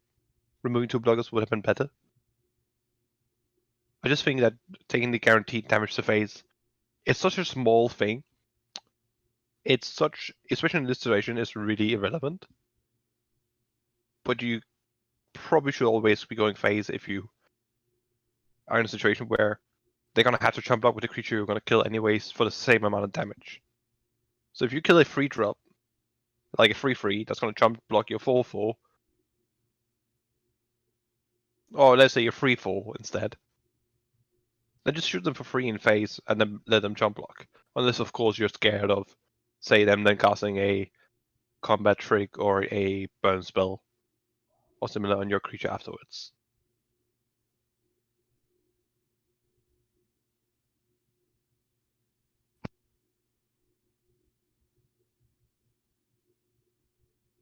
So, as mentioned before, Red Mage is going to be AFK here for a bit. He is going to be looking at some things. So while we're waiting, I'm going to go ahead and remind you of something. If you feel like supporting our stream, then the best way to do that is simply by subscribing. The money you give us allows us to do more things, increase prices, and just make this a overall better event. And you know what? If you have a Twitch Prime account, you might even be able to subscribe to one channel of your choice for free, I heard. And if you do that, that's Jeff Bezos' money going to someone, perhaps even us. And that'd be great. That you're helping out someone that you might really, really like the content of. So do remember to use those Twitch Prime accounts. Yes, I am indeed shilling because Redmate is not able to do it. I have to learn the talk, the elevator pitch. And yes, I will put Lucas 5 feet under. It is part of my contract.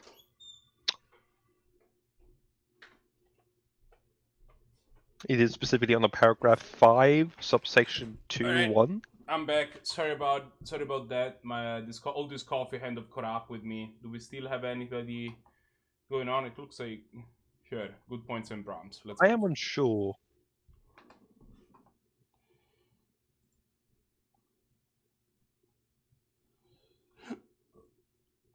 Looks like Good Points and Brahms are still playing, so let's go take a look at that. Sorry. Again, sorry for leaving. Yeah. So as far as I can see here, I'm not quite sure. No, definitely. Good Points is definitely on some sort of X combo. I'm gonna get into that in a moment, because that's a lot to unpack for some people. Yeah, But even firstly, the Brahms Black here seems Lotus to is be on not a a hard sort of yet, Crater so. Hoof or Elf build, which is a classic deck that wants to play a lot of mana talks, play some good sort of green creatures at times as well, like Rakdos and Tyler's Tracker, but then just slam some big bombs like powerful Planeswalkers, and especially the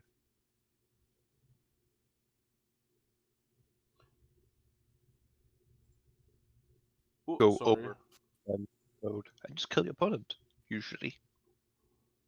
However, the opposing side, as I mentioned, good points, is on this so-called X deck, which is if you're familiar with the second Sunrise deck that was popular for a while in Modern, and this is the Canadian Highlander equivalent. It is a deck that plays a lot of artifacts and sacrifice themselves to generate mana, fix mana, and draw cards. And by if you keep playing these and cracking them and sacrificing them, perhaps even to some effects that generate mana, then recurring them with card effects like Second Sunrise, Face Reward. I don't remember what the artifact creature that gets them back is called. If you can think of that off the top of your head, that'd be kind. I do not remember its name. Why is chat accusing you of shilling? What's going on? What did you do? I'll have talked about Twitch Prime. I believe it's called Prime. It's called Prime Gaming now. Ah, it's Prime Gaming now? Yeah, I believe it's called Prime Gaming now. I feel like a boomer now. Old? Is that how you feel? Wait, that's not the same thing. I feel old all the time. I don't feel like necessarily like a boomer. I think in order to truly feel like a boomer, you need to have also a certain sense of entitlement.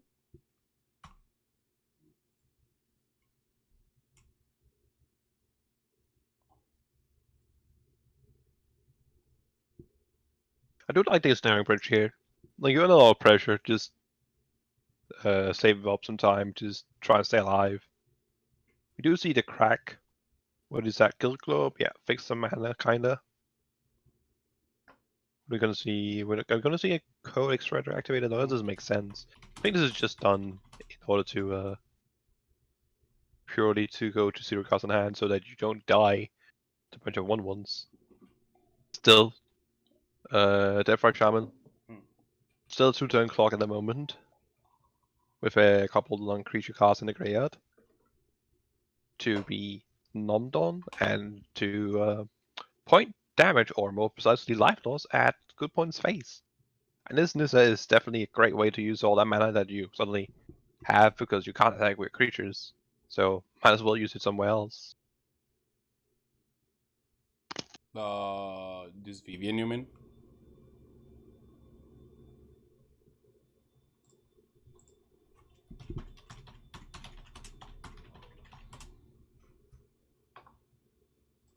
I'm not seeing, unless like good points finds a way to combo off next turn, and there might be some possibility of like doing that actually, depending on what exactly they draw. Then I'm not seeing a win here. Like they need to like literally top deck it now. I don't even think they can mill it because they will be going to 1 with Death Right activation, and then they will. Right, that's how you get past it with Death Right. What is the black mana? Does Brahms have black mana? This is a good point. You do need black mana. That's a valid point. So we actually can't really do that right now. Yeah. You're right on that one. So that actually keeps you safe for the time being. Unless they, in that case, actually, I wouldn't have hated to see a Eternal Witness get back the Verdant Catacombs and get a Black Source. Does Brahms even have a Assuming they play a or are they Bayou. mono green? Well, I presume they still play. Decided to restart for reasons? Question mark. Thanks, tablet. You wanted to.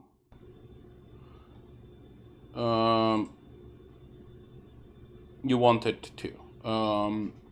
Yeah. Why am I still talking? Gosmith, say things. I'm gonna check if there's a bio. So we're getting a no, it's not a Ramanam Ruin. Sorry, that is incorrect. What is that one called? I will have to check its name. It is the Green Ruin, one of the Green Ruins from Hashep the, Oasis. Yeah, I believe that one gives +3/+3, you get sorcery speed when you sacrifice a ruin to it. That is correct. Or a desert to it, more correctly. Yeah. Ooh, that's a great draw, but that's sadly one you can't cast. And by not being able to cast it, that currently means it's actually quite bad, because it allows you to die. Yeah, now you can be attacked by the elves. So unless there's something in the graveyard I'm missing, the only line of play I'm seeing here is activate Ancient Tomb, crack the Codex Shredder, get back the Lion's Eye Diamond, Play That Lionside also has the Diamond. Urza. No, I just discard those. Right. You can't cast Urza. Yeah, It's you double can blue. cast stuff off of Lion's Eye, but And since you activate the Coda's Red here to mill for 1, I don't know how you're gonna survive this turn. Drawing a card you couldn't cast there. Really bad when you have Ensnaring Bridge in play. Generally bad, but particularly bad when you have okay. a card that just says, "Oh, can you kindly not have cards in hand?" Yeah. Doesn't see the line of play there. Understandable. It's definitely also not a great line of play. Yeah, it keeps you alive It though. seems like we're gonna go on to the next Yeah, game. they're gonna go to the next match. Yeah, I imagine that was a long game for game 2. I imagine. And we're gonna go to what, game 3? Is this correct? Yep, this do is believe game you're more- 3. So let's see here. We do have the incorrect camera top right now from the moment, it seems. What is that? It's a Lotus Petal as the last card. A very interesting hand from Goodpoints here. Could definitely do some interesting things. I am not that experienced on the playings of the X deck, but I am seeing a turn 1 Candelabra into a turn 2 reshape into possibly many things, with powerful cards like Song of Creation and Second Sunrise available, as well as cards like Lotus Petal to help with mana generation. Does need a bit of land, so you're probably gonna want to be finding some way around that. Possibly just setting up a Song of Creation and perhaps going from there somehow is an option. Oh, If I you have never the cost to do updated the names. That's unfortunate. Let me take care of that real quick. Looking at a Wolfgang's hand, that is a singular land hand, but it's a singular land hand with an Elvish Mystic, and we mulligan and we see Manavolt returning. Wasn't actually mulliganed, despite common beliefs. I'm a bit uncertain if this is actually Kratos looking at this. I'm not looking at this, looking at the hand here. It might This be feels like more medium green. medium green, yeah. Yes. I think I was incorrect on my last assessment. I usually don't expect medium green to be playing cards like what is she called? The 2-mana elf Priestess of Titania. That is usually not the kind of card I'm expecting. I expect them to play purely the 1-mana Manadors, particularly because you want to really go turn 3 drop, turn 3 free drop. Sorry, turn 2 free drop, and then turn 3 4 drop, and just be 1 turn ahead. Whereas the Titania can definitely get you up to like 5 6 mana on turn 3 quite easily. Is this that? But if you're doing that means you're also likely not playing a free drop. Do you usually play Rofellos in the deck? On turn 2. Play what? Rofellos? Fellas? That is the same question. Like I'll admit I haven't played the deck. Yeah, I mean I Rofellos feel is like more Rofellos- powerful than Priest of Titania. You need a lot. And Rafellas is definitely, and the difference between Rafellas and Priestess of Titania. Priestess, you kind of already need to have another elf on turn 1 anyways, and at that point you're probably pretty good to go. Whereas I feel like with Rafellas, Rafellas actually does something on his own. Yeah, Rofellos is harder to house though. It costs green. I don't think that's that important, that big a deal in that deck. I might be incorrect. Well, you play a decent. Part of the reason that you want to play that sort of thing is that your deck. Like part of the reason that this deck tends to be monocolored, right? That you see all So these we're gonna see a monocolor medium deck reshape is that here they on actually play the a lot lava of colorless sources. Zero. I imagine we're gonna be seeing Black Lotus coming out here, possibly casting a second Sunrise here. Yeah, get everything back. That's pretty cool. Just generating a mana in that manner and getting back to Candelabra. And I imagine just passing here. I don't think you want to be casting anything yet. Maybe you go for a Song Creation next turn. You cannot Maybe you cast go for Song of Creation. You need. Yes, you can't cast it this turn. That's what I'm saying. That's actually not correct. You can no, actually with the Candelabra. Right. You can go crack Peril for green, crack Lorus for red. That said, I don't want to do that because that just discards my hand for no good reason. I mean, it discards your hand for the good reason of putting a Song of Creation in play. But well, yes, but I feel like you might as well just do that next turn because like the 4 mana you use is just so happens Yeah. to be 4 mana that you don't Yeah, get you back don't get next back. turn. Yeah, I agree It's not with like that. you have 4 untapped lands or something in play that you're just not activating. It's not like you're losing mana in a way, Yeah. or having unspent mana. The problem is, yeah,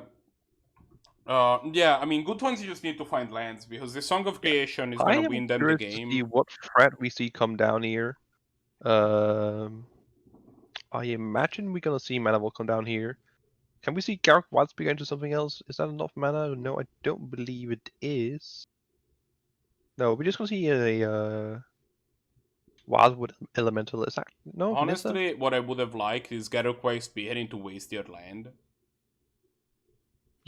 That's actually a really good line of play. You saw your Yeah. opponent wasn't. Because you know that they skipped the land drop at this point, right? So No, do you? Yeah, you do. yeah. Yeah, you definitely do. Yeah, so I really would like. Yeah, I agree. Garruk +1 untap your lands. Yeah, cast you a untap mana both dork, of your lands, you kill can your opponent's even cast the creature. mana door, because that just seems so good. And like you set Is, up like next turn. Is good points not on paradoxical? They're just on eggs. I mean, Uh, eggs we usually aren't plays sure. We have not paradoxical seen it. outcome, but I believe we have seen a Mossfire egg into that list. They are on eggs. As far as I know, like these last couple of sets, well, not the last couple, but like before that, with like some sets have really given like X even more cards, making it even more versatile in how you can exactly build it. Like, what are your main players? Cards like Stone Creation, I believe it's what is that one? Winds of Creativity, I think. I don't know the hell you're talking about. I've never heard of that. All card. the manifest is apparently Raphaelos, which shockingly is That only confirms tapping whether for or not 1 they're mana. playing Raphaelos at least. This Raphaelos is only tapping for 1 mana when they cast a 5 mana spell. This is not how Raphaelos works. Raphaelos only tapping for 1 mana. Imagine.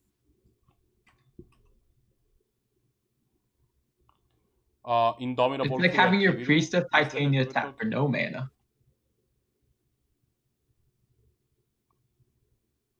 So I'm curious to see what good point's gonna go for here. There's a couple options. Most of them I think end up being either just passing or playing Song Creation. But I think playing Song Creation again has the same problem of like you can't cast a spell afterwards, so you're discarding a whole hand. And if you're discarding a whole hand, why just not wait a turn or two?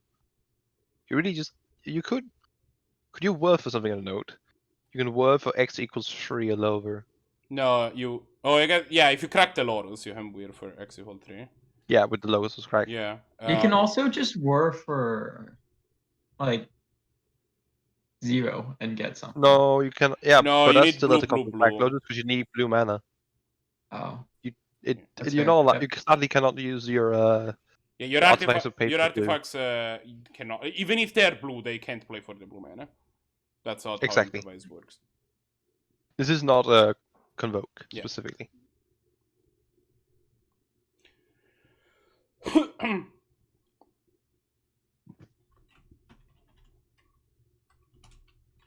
So I'm curious. If there was a land here, you could have played Saheeli and Song, but you don't have a second land. Because if you don't have to crack the Lotus, what you can do is you can make, I believe Saheeli makes any artifact into a copy of another artifact or creature. And so you could turn like your Candle Opera into another Black Lotus. Here's the card I was thinking of. Whirlwind of Thought. Also a card that I think Whirlwind. saw some discussion. I'm not sure if that one's actually seeing play in X decks. I'm not that knowledgeable on what they play these days. But I have So you heard get that people try cutting different colors from eggshells. This is a good turn by Brahms. And then play Mana Dork, and presumably I would wasteland gonna here one. see- Yeah, after That they your skip I'm opponent the gonna be land drop sad if turn you don't in see a a row. wasteland here. Please kindly just wasteland Yeah, here. like that Tundra You have needs the to be win in the next turn. graveyard. Yep. The Tundra needed to be in the graveyard last turn, but I agree on that one. It ended up not being too important, but alas. Yeah, and just altering a Garruk next turn here. That is gonna likely just spell out the game unless we see something really good. I doubt that's gonna be be quote unquote really good because I'm not seeing a lot of play here. Mana That Crypt wins us the game. is the other Points. manifest. Thanks for Destroying all the point of cost apparently. Well, Well, for Brahms us isn't drew point. Mana Crypt against me in both games, and Well, he no, went but 2-8 Soul Ring with it. and Metavolt definitely are. Right. But the Mana Vault is locked, right? Like the Mana Crypt, sorry, Yeah. is locked, right? Yeah. You can So you can play the Trinket Mage here, but you can only get like what can you get here? Like you take Sol this Ring? 8, 9, 10 plus 15. There's 25 points of trampling damage coming at you next turn. You get Ensnaring Bridge. Oh yeah. But then Not you even can If you're cast cast playing Bridge. Ensnaring Bridge, you get that. That saves you a turn. You But you can't can't cast cast this Bridge, them nor then, can you get it. You only have 2 mana. You could get it last turn. Yeah, getting a land here just doesn't do anything. I think opponents know that they're dead. Or at least To be fair, a lot of they people realize don't realize Garrett Wildspeaker Also- has this -4 ability. Also, I'll admit, I also, thought the it was a -5 a long time. yeah, I think you learned it 2 days ago, right, Tim? No, I knew about it. So we can actually. I think there was that the mana for that? 1 second. 4, 5, 6. No, we were a couple mana away from actually casting Kratos instead of just ulting Garruk. Yeah. Alas. Marco also learned the other day that having a Gaia's Cradle with a Dryad Arbor is not good when the Dryad Arbor dies. Very unsafe position. I will admit to that. When it turns out your Electrolyze turns into kill 2 creatures, Stone Rain your opponent twice, and draw a card, it's a And good then you card. draw a card. Yeah.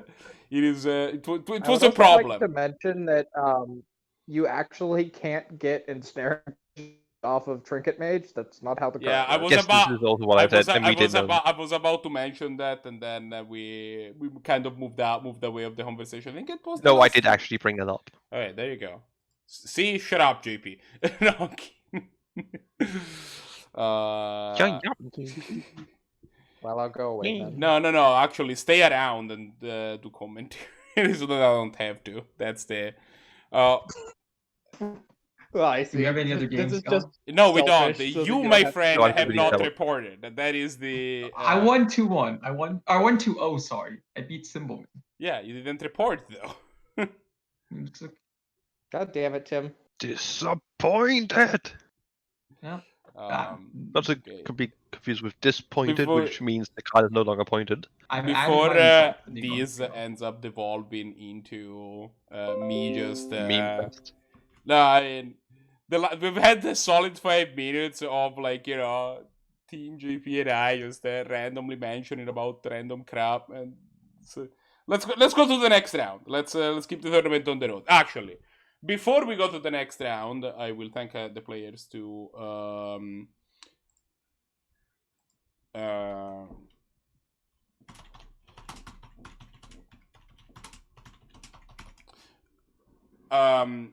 I just want to remind everybody that we have that 2 things. First, I like because I like doing some housekeeping announcements mid tournament. Exclamation point Discord gets you to the Discord. That's what we run the tournaments from. If you are watching this on YouTube, the link is gonna be down below in the description of the video. This is a great place to be in terms of making sure that things that you are up to date with when the tournaments are and where the signups for the tournaments are. And it's also just a great place full of wonderful people that can help you put your decks together, test for test gem some games, whichever you want.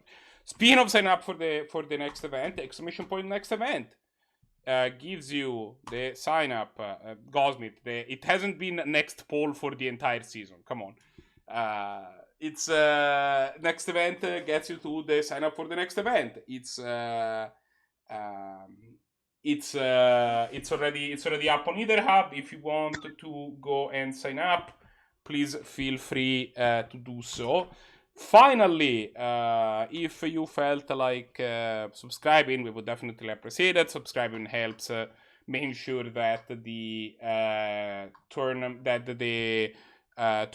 keeps going, and that we can put prizes on the line. We can foster a little bit of competition like that, and also I have some other ideas in terms of what to do for for 10th point in the future, and having some funds definitely helps with that.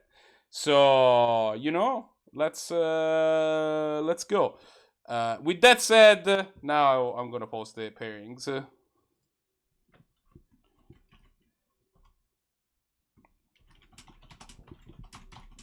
Yeah, so we're going to be featuring Brahms, who we just saw before, Yeah, we're playing gonna against do. Stompy, who we have actually not had on camera at this tournament today. Curious to see what they are on this time around. I believe we saw them. I mean, last time I saw them, I do believe.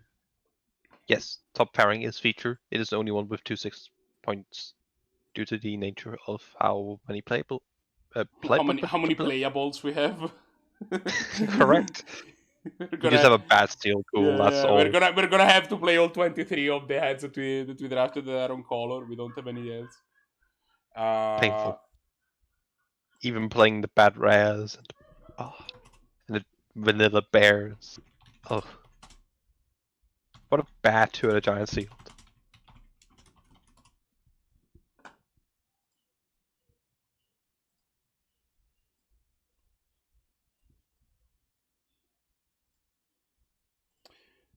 Alright. And then let's do. We're just slowly getting the game up here. I'm actually not sure. Do you have the deck list as well? We did see that Brahms is on a very like Crater Hoof, medium green kind of hybrid.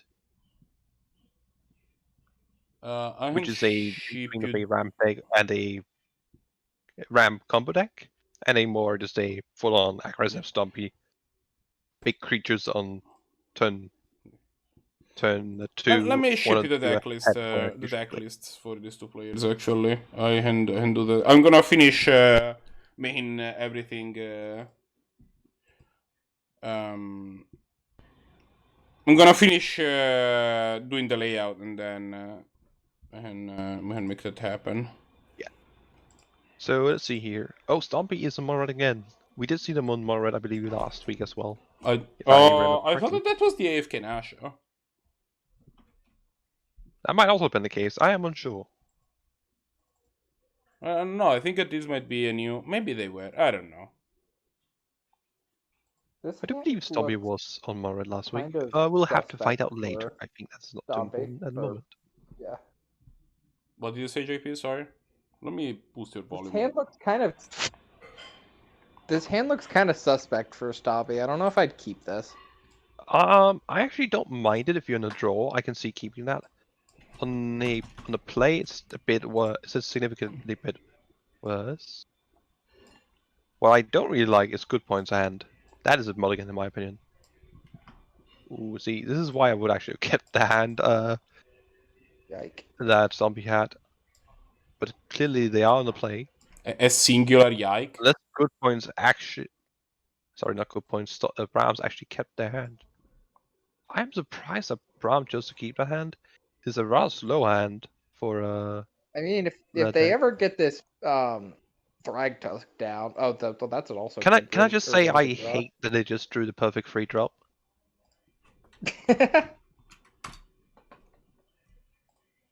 Really? Me. Yeah, this is not that great a hand. Like, yeah, it's a kind of turn 4 Rakdos maybe, but like. This is not that great a hand unless you just draw the best card in your deck for this matchup. Look on the bright side. If they remember to play, if they play their Bright Team, Silver Team, Cinder Flow, then they get to get rid of a. Yeah, that. Yeah, you get rid of the back half of the things as well. Oh, did we cast a Venom Glass instead? Oh, hey, look, a throw. Wait, no, that wasn't good. What did they cast? I kind of missed that. I didn't see it either. What the heck? I think they just activated the Green Lava Man. Oh yeah, that would make a lot of sense. They would have. Yeah, they had 2 fetches. Correct. Yeah. That is actually a really good line of play. I do think there's definitely an argument for just playing their Braid, because like the ability to go face with the Grim Lava Master is not nothing by any stretch of the imagination. Yeah, we're just gonna see in the Cinder Flow come down here. I imagine on the kitchen things. Just get rid of it for good. Play a Scorched Bitter, get in for 6. Choo choo. Yeah, This game is slowly spiraling out of control for Brahms. Yeah, Brahms needs to find the last land. Like, yeah, I imagine we're gonna see a Hydra killing one of the two creatures here, either Grim Lavamancer or the most likely the Grim Lavamancer. But I could see an argument for Burning Tree as well. Maybe the Crasher seems like the worst threat here because the Crasher is going to make something not be able to block. That is true. There's an argument to kill the Crasher here, specifically because, like, as you say, it is the card that really stops you from blocking anyways. Although it does just kill the It's definitely Hydra. also the less greedy play. It's, as it so happens, Rampaging for Rossington is really freaking great here. You can just swing in, ignore the Hydra, put them down to 2, play for Rossington, and allow them to play a singular creature ever. Until they have a dancer to your Hydra. Yeah. Thragtusk goes from gaining them 5 life to dealing them 1 damage. And even dealing 1 more damage when they get killed by an Abrade. Suicide tactics. Let's go. And Fractusk. I killed myself.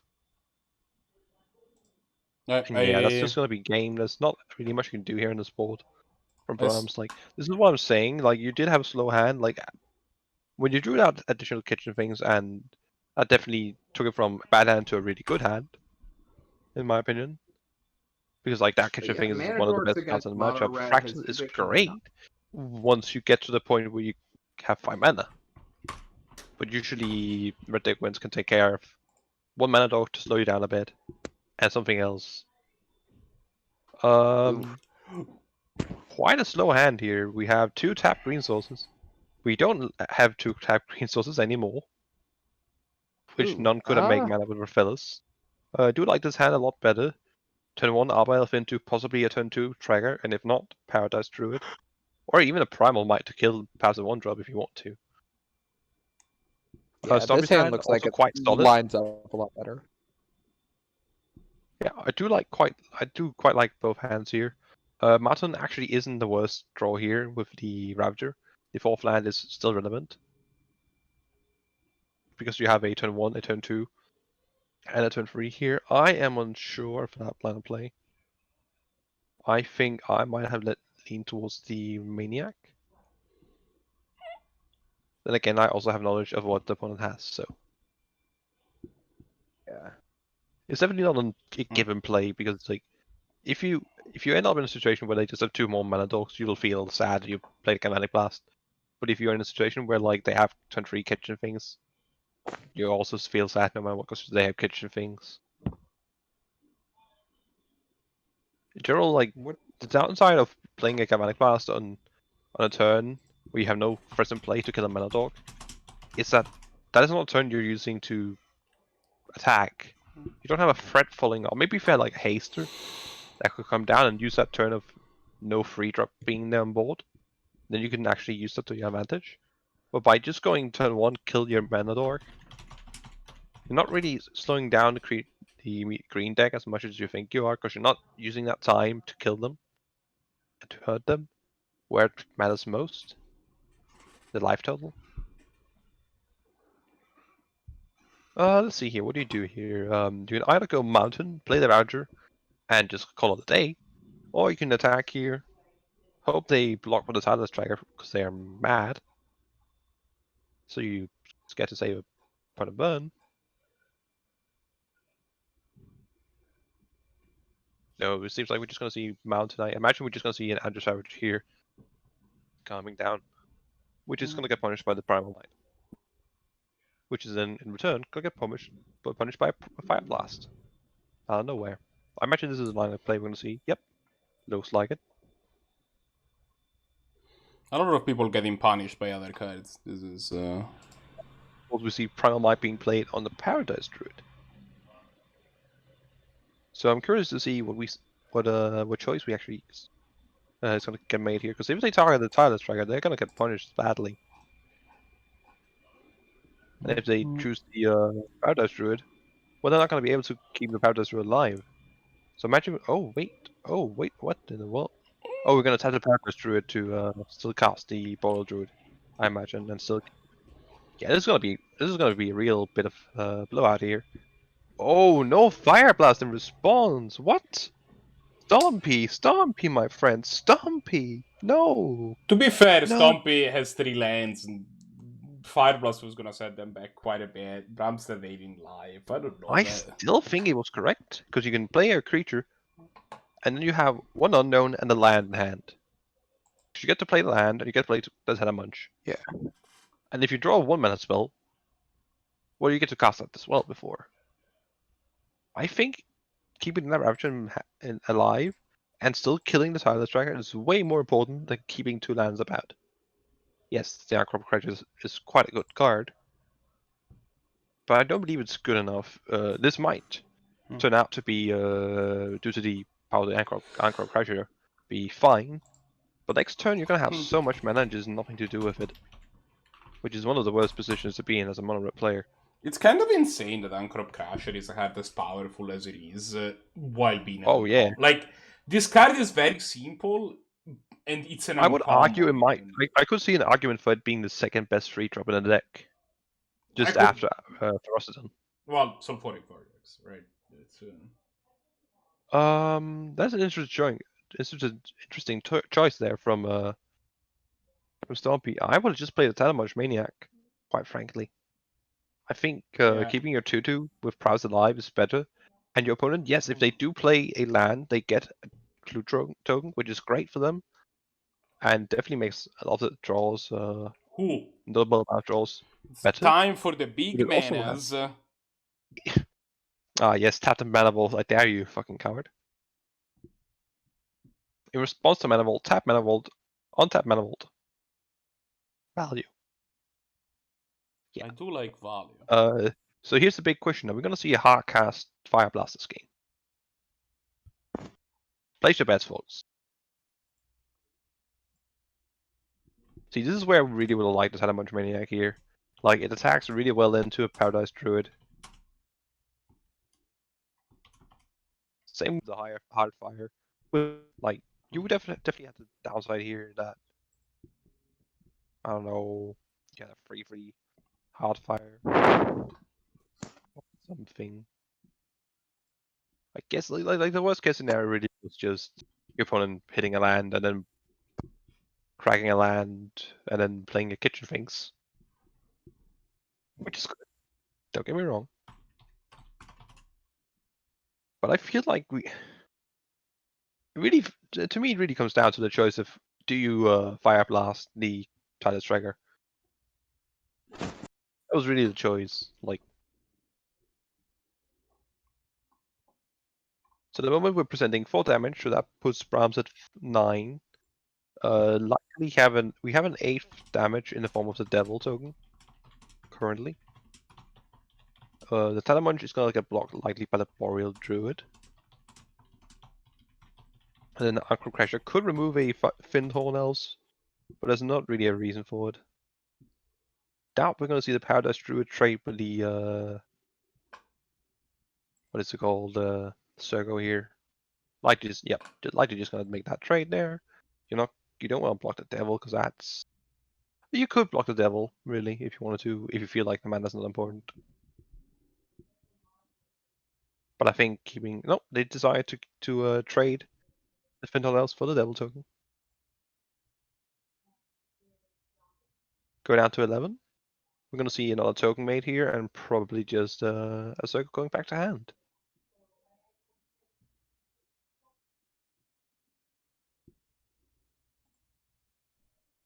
Devil token being a really great blocker against Paradise Druid right now. Having 1 power and 1 toughness, no more than it needs, and no less.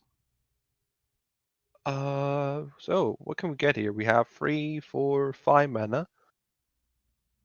If Rakdos here doesn't give us any life due to the existence of Tybalt. So all of our life gain is really shut off.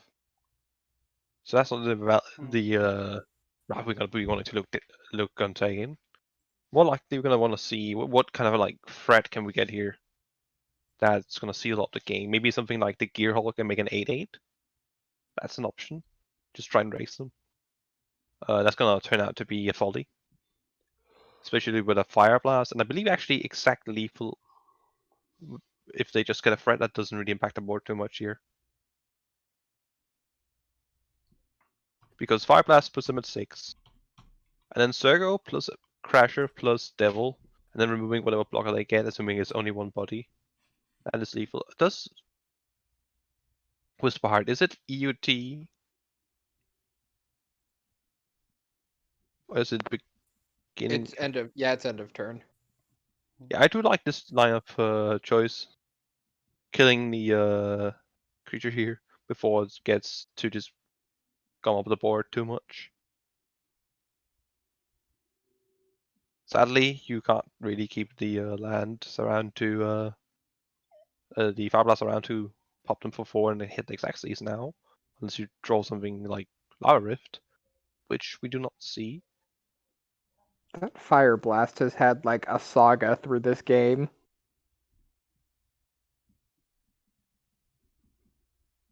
Like there are so many times that you probably should have been used. Agreed.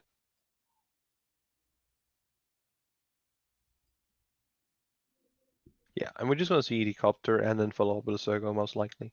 Don't think it's worth keeping around to discard when you can get a 2/2 to play, which pretty good. Pretty good in this situation. Yeah, Notably can't with block this the Tibalt in Paradise Druid play. here, but if they attack with Paradise Druid, you're a pretty happy Stompy buy. Basic Forest, really bad here. I think that might just be the game. Yep, we do see the concede. Yeah, with the Tibalt in play, it's very hard to But it's Tibalt actually and get the back. Copter. Like, you use, like, I don't know, the Aggro Crusher to equip the Copter. You swing it with all the rest. They have to block your Sergo. And then they take 4 at the very least. Assuming they don't Yeah. find any burn spells or combat tricks or haste creatures. And then you untap and you have a mana vault and you're dead. If you don't like untap it before. So you're actually... No, you did have a forest in hand, you could untap it. But still. Alright, let's see if there's Then you would anything. untap with a bad force. Let's see if there's anything going on in the back tables, shall we? Let's see what the situation. Let's see what games do we have. Yeah, let's see what situation is in terms of how far into the tournament we are. It turns out this is the first match to finish, actually. So we have our pick of the leader. Makes sense. How about we watch some Zannty versus Luca? We haven't. We have not. Zannty has We haven't features, seen right? Tim mess up real bad yet today. And I think it'll be an interesting matchup to see. For some different reasons. I think like Lucas's is the type of deck that can really just get punished by some well-timed tempo plays. Yeah, it's one of those things where, like, when you try to get fancy, the tempo decks are super ready to just like aggro and tempo, if you were to ask me what a tempo deck mostly is, I'd say it's an aggro deck with some control elements. Yeah, I think it's fair. I mean, Because, Tim like- is also like going hard on like back to basics Blood Moon. Yes.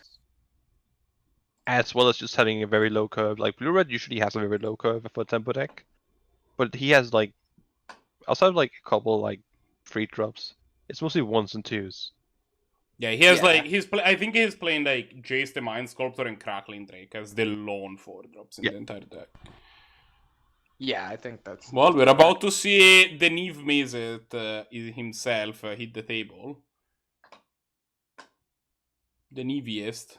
We currently cannot see the match, by the way. If Okay, that's we got it. Sorry. Yeah, I don't know. Since I'm Arigato. watching on stream, I don't know if it's just a stream delay or not. No. No, I figured for a second as well it was stream delay, but then I realized nothing's happening. Oh, the Neviest of Mises actually resolved. That's interesting. And then we have a Nib to Light to follow it up afterwards to get just about anything. I mean, Bring to light. Tim has both a true name in play and a fiery confluence in hand. Yeah, This just seems like a but very bad spot to be in. Luca's at 19. So So I imagine like what click comes down, yeah, but the Neve blocks Possibly the click, thanks. right?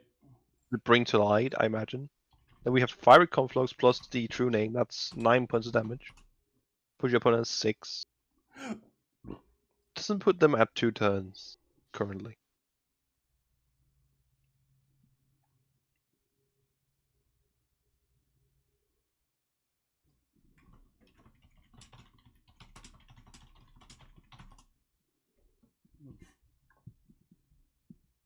curious to see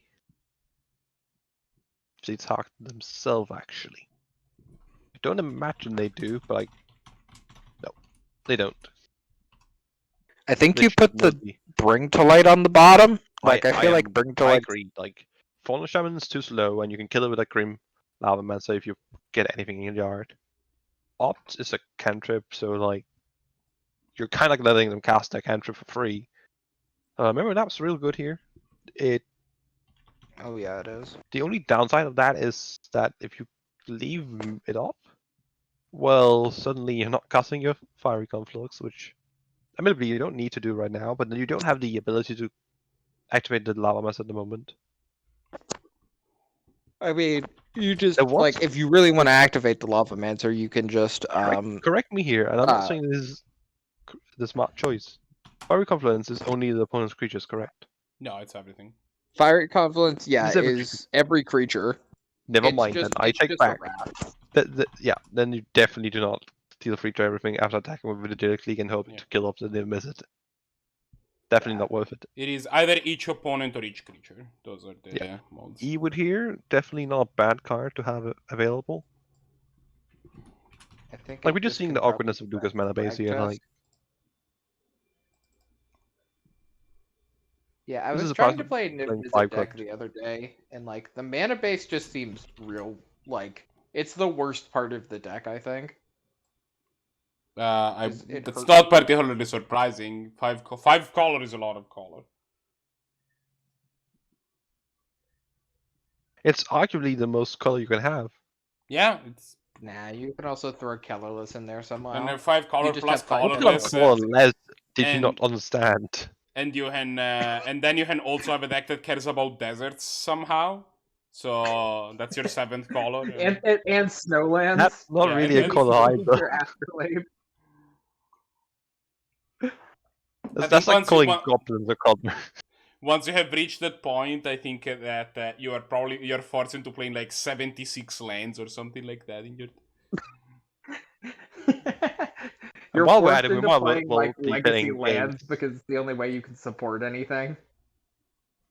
I mean, we might as well play games, and we gotta have a win con because we're playing only lands at this point. Yeah, at this point, like 90% of your deck is lands. I mean, you just win with Field of the Dead 90% of the time because it's like the best land. Yeah, of course. Imagine a format where you're only allowed to play one of each basic land as well. Do I have to imagine? Can I choose not to imagine it? I mean, my I decks would rather literally do don't that. change. I play one of each basic already. Like, I mean, some decks are just like, wait, I'm already doing that. At least one of my decks would stop being playable completely. Laughs and Tame the Pact. wait, yeah, Marco. I think both of your decks would be bad. Like, No, you can definitely. Both You Yeah, of your definitely Blue decks Moon are still is too play- probably powerful. not the best choice. You would definitely still play Vault. Oh yeah, Vault is fine. Like Actually, you might I have mean, to start. Actually, I think Vault's great because Vault can definitely play Tame the Pact. Yeah, versions. I mean, I think you get Especially if to a you go point where free you'd color. rather have. I mean, Tide Pact is pointed, and the deck is very short on points. You might get to the point where you would rather play Grixis than Blue Black. I think I've liked the Blue Black version I of the think deck more. Grixis But... or Esper. Yeah, probably. Actually, no. Actually, all of the color combinations have arguments. If you're playing Vault specifically, yeah, I think Grixis. If you're playing Yeah. more like an Oracle kind of combo, I think anything but Grixis, ironically. Yeah. I think both Bug and Esper makes more sense for our whole combo. For Volt, I like Red more because part of the thing is that Red gives you... Red is better at synergizing with Artifact, and also the fact that there can is have an twin argument combos to with also others. include the Twin combo in your Exactly. Grixis Volt deck. So it's... Yeah, and the reason why if you're unsure why Time Vault and Twin combos are great together is that, well, you want to be untapping Time Vault, and Splinter Twin parts of the combo, like not Kikijiki and Splinter Twin, but like the Pestomite and the Deceiver Exarchs. Yeah, you You can use know, the Silver Exarch to untap They your can Volt. And attack permanents, not just yeah, Deceiver creatures. Exarch just becomes Time Walk. Yeah, it's like, oh yeah, 3 mana instant Turn Time two- Walk seems good. Turn 2 Time Vault, turn 3 Flash creature with Time Walk. Woo! You know, you I heard take a Explode extra turn Squid. on their upkeep. It's fine.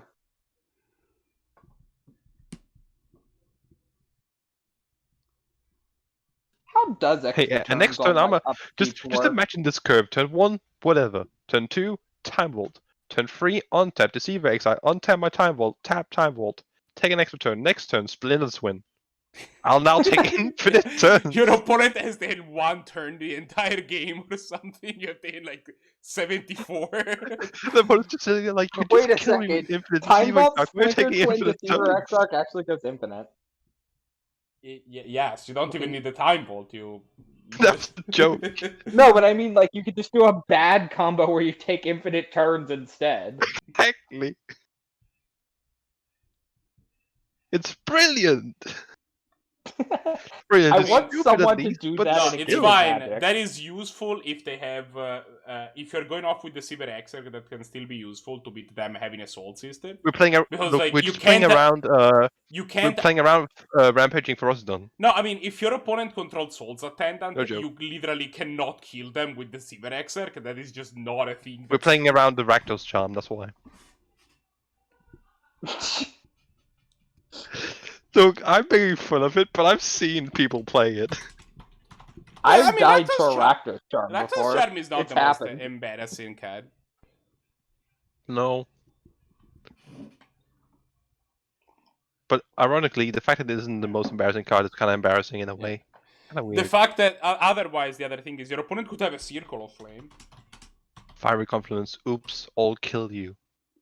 If your opponent, for example, has a Circle of Flame, you can't kill them with Pester Might, so instead you take infinite turns. Ah, yes, Circle of Flame. The classic counter to Splinter Twin combos. Well, parts. Badly. Some of them. Alright.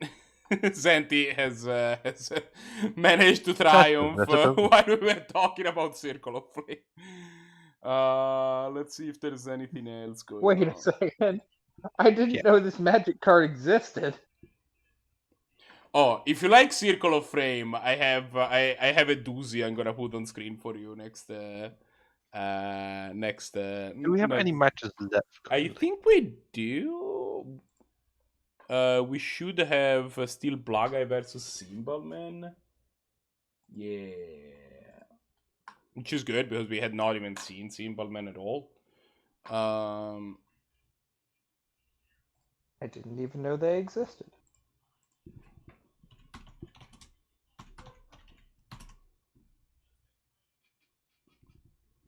There you go, JP. Enjoy.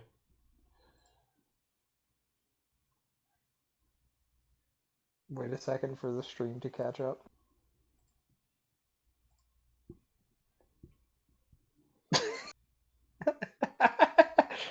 What the heck is this magic card?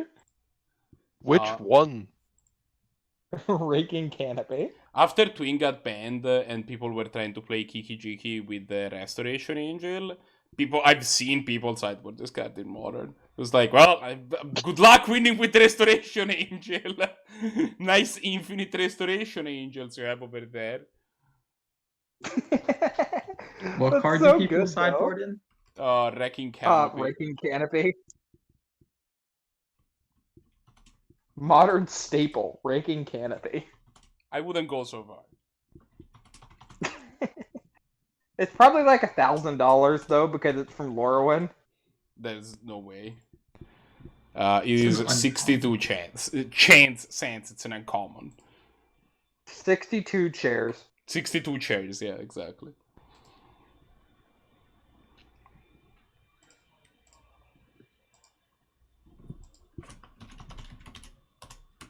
Well, I'm confused how Blahguy doesn't lose here. Well, He has one card in hand. It might be a lightning bolt. We don't know what it is.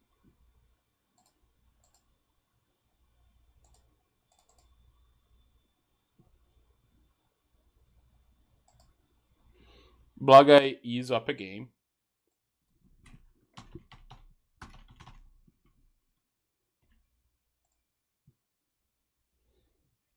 Holy shit, Marco, you're on Mitgo? I forgot about that. He has an account on Mitgo. That's about it. Also, is Gosmit not here doing commentary? Do I Gosman need to do commentary? was here 2 seconds ago. I don't know what that. He might have died. That is. Awesome. Where'd you go? I find it regrettable that Gosmet has died. We So must have this is a funeral for matchup him. where I do like Symbolman probably over Blahguy in the matchup. It's a closer matchup than I think the Mono Red. I think Mono Red Symbolman's favored a little bit more. I think Blahguy's playing enough Yeah. What is Symbolman on? non-face removal that it makes his deck a little bit better than straight Mono Red. What Time if- Walk. What is Symbolman on? Time Walk. He's on Bant Flicker. Bant the Blink. same Right. deck. The same deck he's been on.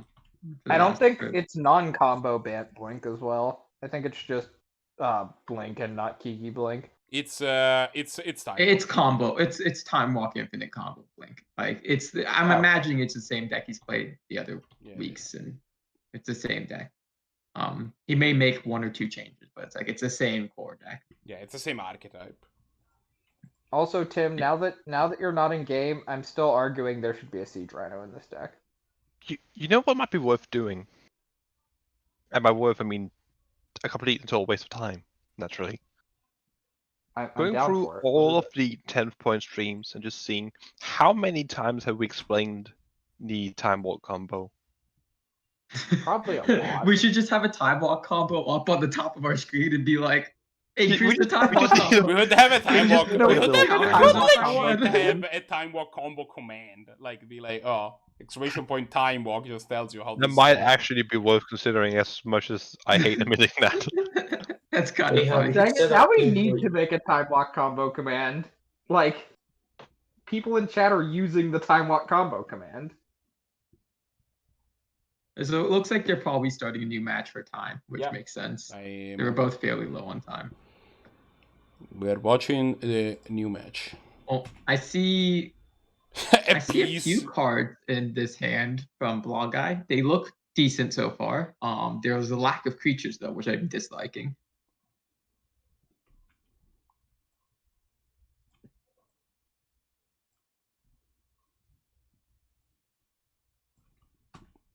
My mouse is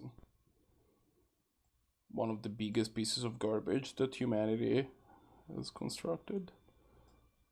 You know that my computer exists. You know that this. Okay, sentence I is have just taken wrong. back my statement. I think Blahguy's hand is complete trash and he needs a mulligan it. Like, if any piece of technology is the worst thing that humans have ever created, I take the cake. It just stops doing things. It's fine. So Blahguy's hand is just not keepable. He has some early mana. He has 0 threats in his hand. Smuggler's Copter is not a threat by itself. Symbolman's hand. I think if it had any creature, Oh yeah, any creature with like 1 power. replace I any think- land or Chromox with a creature, and I'll keep it.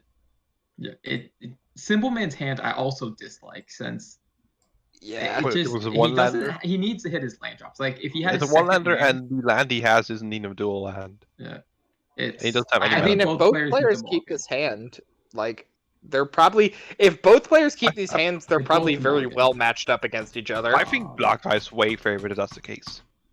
Yeah, he Silverman's needs to draw hand was literally real 1/3 bad. of his Like, deck there's to not win even the an game. argument to keep it. This hand Oh, is hey, really look, good a from time Blahguy. Oh, Blahguy mulligan to 5. Ooh. I could at Oof. least see keeping Blahguy's hand, especially on Yeah. multiple sticks. I mean, is a Symbolman really has solid- this 2 is a really time solid walks hand. in his hand. Like, this is probably going to do something. I think you're missing something here. That's a better, just a slightly better explore that untaps some lands. Yeah, Time Walk mean- you need to have something on board for your Time Walk to do anything. I mean, you I can mean, have like yeah, Aether- like, but I feel you can like have getting turn 2 1 land drops. Aether Vial, turn 2 Time War. Woo!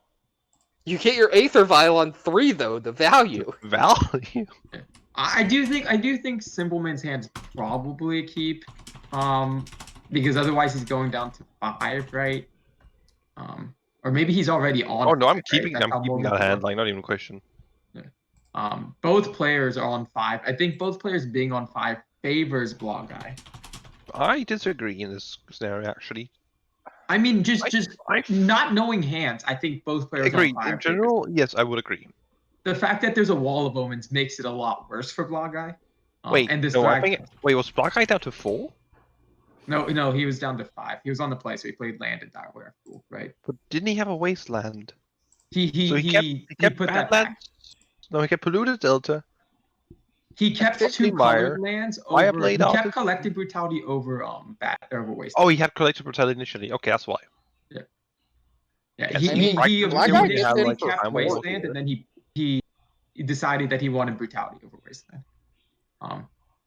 Which I think is actually going to This is help. interesting. Blahguy I think I here. would actually have considered keeping the regrowth.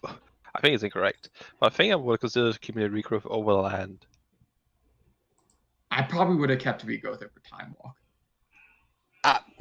That just seems incorrect. You have a time I walk in your know. hand, and time walk is how you I win know, this game. but time walk. The time walk is just giving you. It's just an explore, right? Explore That's all this isn't a card is bad doing. card to have, though. It's literally just a cycle, like with upside. I'm not saying it's a bad card, but I think that these other cards may have been more like the impactful. time walk, like you unquestionably keeps time walk.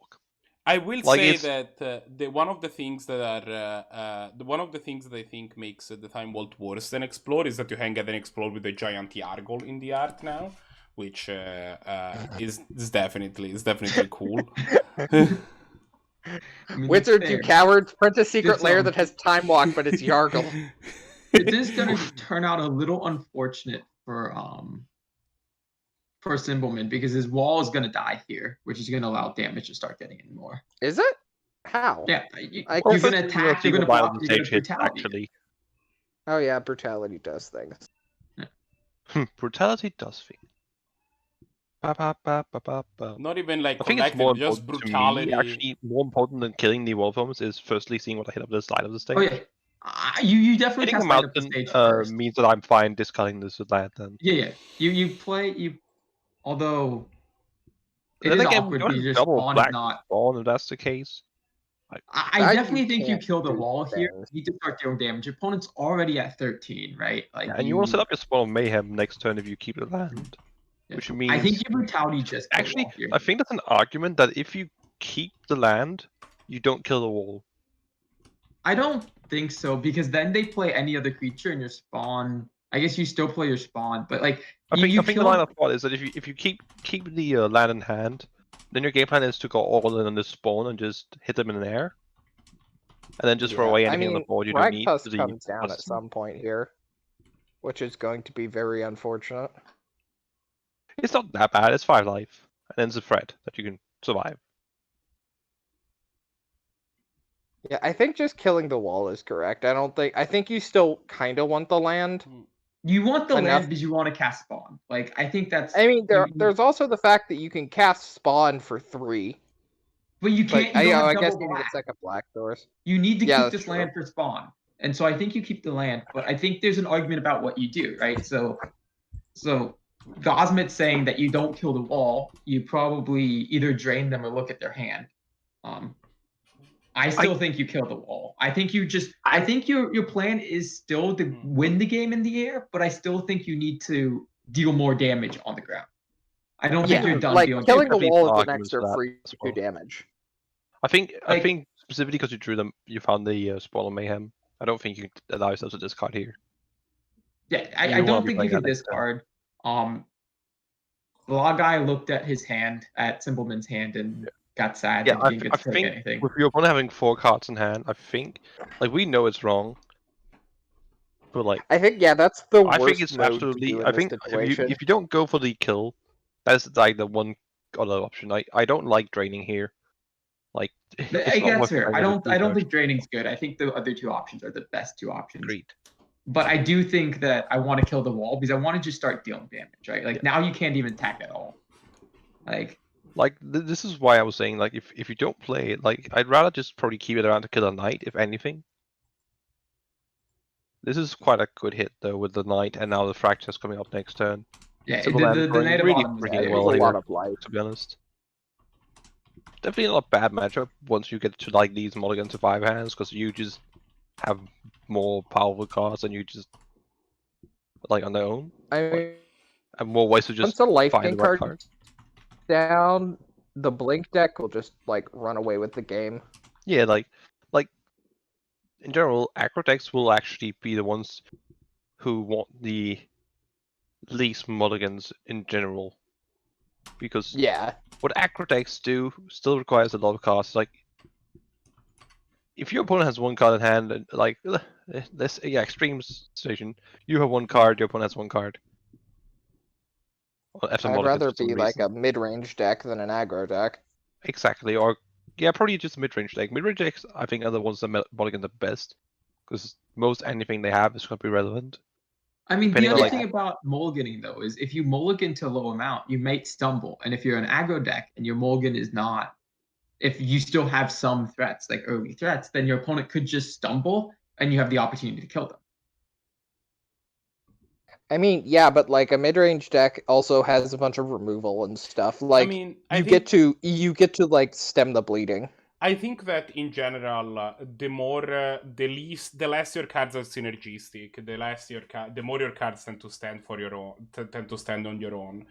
The more you are going to pay for having a smaller density of cards, which means usually it feels like the decks that are going to be the more favored when the resources go down are mid-range decks, because that's the reason to play mid-range deck, right? All of your cards stand on their own, and also A plus B combo decks, where you're just trying to put together two cards to win, because then as long as you can get to having those two cards, it doesn't matter what the rest of your hands is, right? Like, So if you mulligan to a 4-card hand and those hands are land, vault, key, you in the game.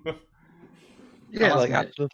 absolutely. I want to go back to this game real quick. What was your opinion on sacrificing Firebrand, Artisan there? I didn't Good like sell. it. I don't think that was correct. I think you can easily wait on that. Yeah. It's a So I recurring like Yeah. the damage engine. sacrificing of the Diagraph rule. That seemed fine to Agreed. me. I think that's just fine. I didn't like the sacrificing of the Firebrand, Artisan. I mean, I was I working on understand something else why in the he background, did it. admittedly. Blahguy did it because Especially now he 'cause- has a 3-turn clock, right? With this. Yeah, like you're playing like fire. If let's just say Fireblade Artist was a mono red color, right? Let's just imagine the scenario. I think actually it'd be worse in a way. Like yeah, it'd be able to play a mono red, but I think it's best in black based aggro because you have cards like Dread Wanderer that you can just get Yeah, back, like throw it away, that's what I was thinking throw here. it away. So interestingly enough, Blahguy has lethal next turn.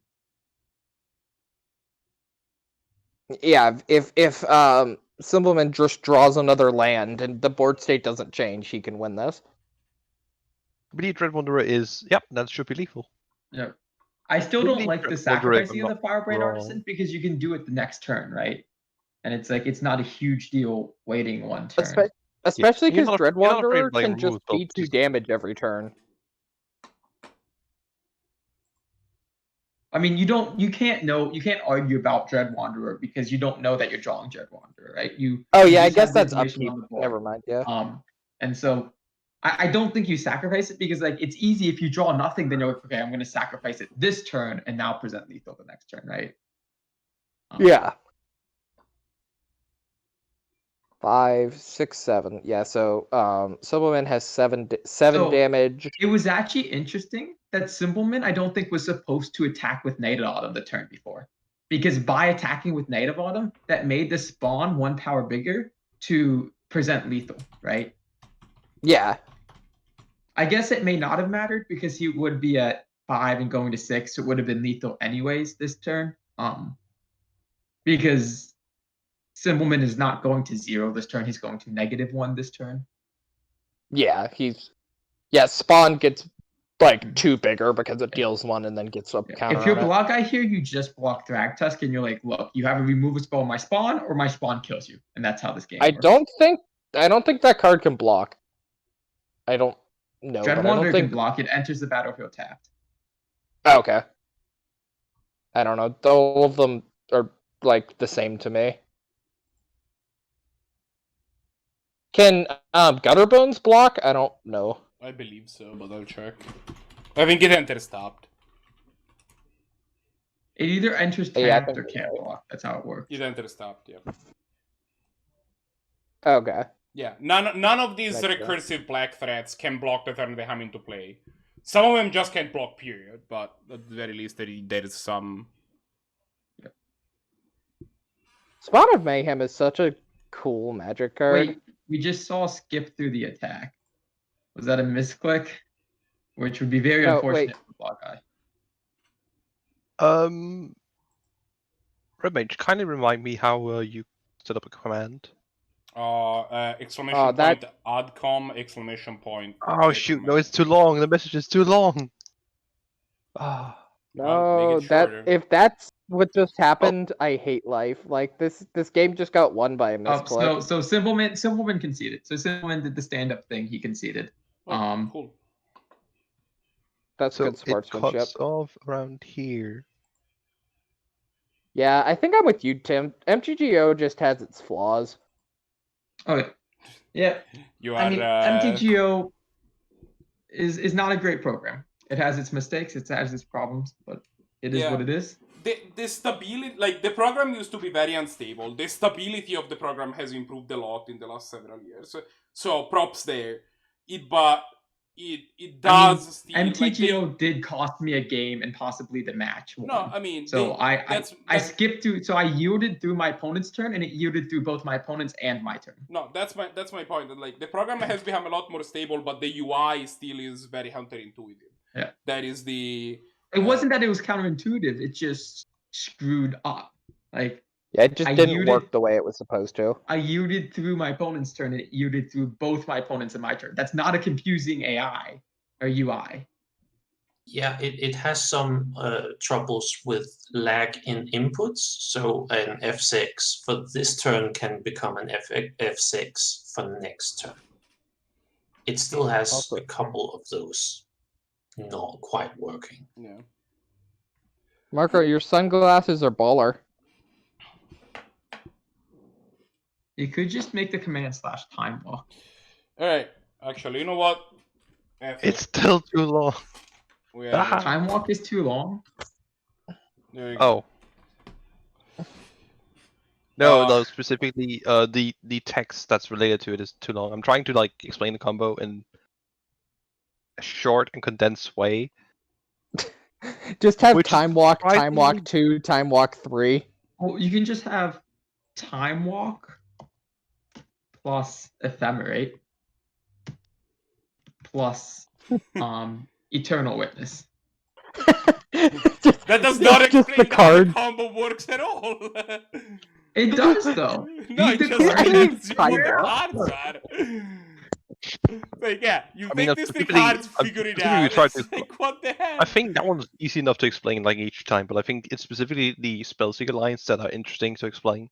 Yeah. And I like there are interesting Spellseeker lines. Tim, neither you nor Luca reported. I won 2-0. Oh, no, stop! Don't tell me. Go report. I reported. Why reported? Gosh darn it, Tim. God dang! I can't believe you done this. You watched me. I was the feature. I was the matched for a while. This is not our responsibility. We have a fucking stream, I might remind you. I'm trying to write commands here, damn it. Like, it already puts more work on me if it's not that both of you report, right? Like, at least one of you, please. I reported. I saw that. Report. I like how even Chad is giving me crap now. Yeah, obviously they are. I mean, yeah, like, you deserve the crap, Tim. Be better. And we have the most red of all finals. Mono red versus mono red? Remove the sunglasses because I can't see anything. Yes, we have mono red versus mono red in the finals.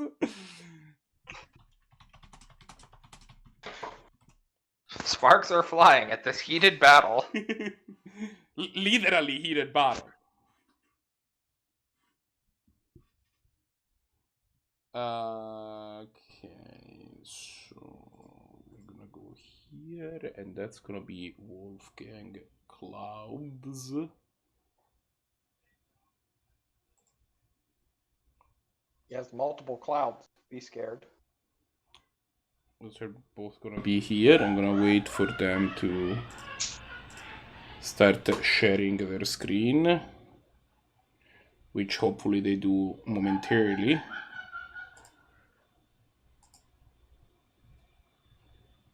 Please, there you go.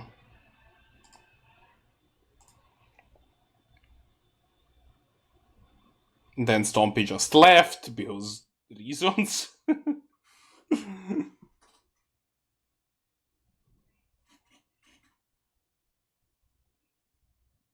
Okay, let's see if I can get this goddamn command to fit. Okay, the text is now fitting. I'm not sure it's probably written understandable. Now let's try and see what is the. Let's see. Do, do, do, do, I have faith in you guys, man. do. Me too.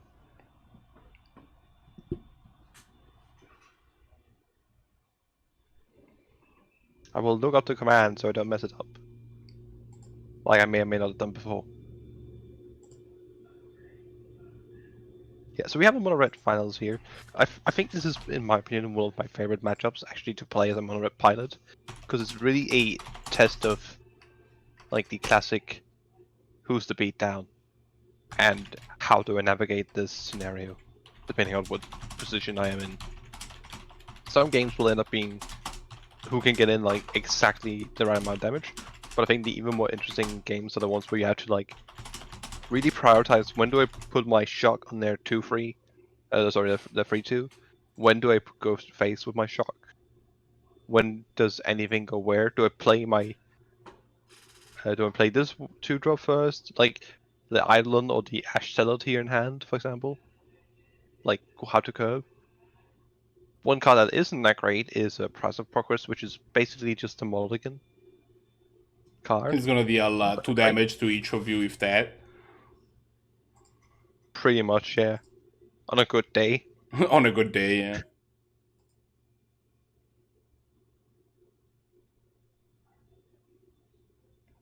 Okay, waiting for Stompy to share their deck. Oh, there you go, we have a deck.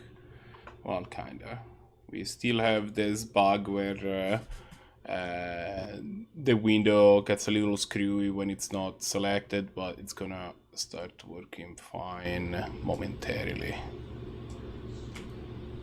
As soon as Stompy goes to the game, presumably. Or maybe not. Or maybe not. Okay, I'm gonna go see if I can... I'm gonna see if it fixes itself. It worked! Good job, good job, good job. I'm proud of you. Let's just see if it's understandable then, at least. That's the next step. To any good. Anything. Turn 1, Hellraiser, definitely really good when your opponent doesn't seem to have anything on their turn 1, and especially mono red. Does really want you to have something to follow it up with. Because it is a bit awkward with the echo cost. I wonder if you're gonna see a 1-drop, keep up a burn spell, land for 2-drop maybe. For Stompy here. Gonna have to wait to see. What I'm expecting from Wolfgang, especially considering that Stompy has a very explosive draw, I imagine we're not gonna see the Eidolon come down. I think Ash Zealot or Orchid's Hellraiser is what we're gonna be seeing here. I think I like Hellraiser because at the moment Stompy could very well still have some removal spells, and Ash Zealot is easily the best blocker we have. Could see an argument for Incendiary Flow. It does kill the Hellraiser without you taking damage, and right now, as I said, you are the control deck. You're the one who's on the back foot. You want to be trying to trade. Especially with a card like Price of Progress in hand, which is really just not that lovely. Like, right now, it literally does nothing. Besides trigger prowess, I suppose. If there's a prowess creature in play. On your side of the battlefield.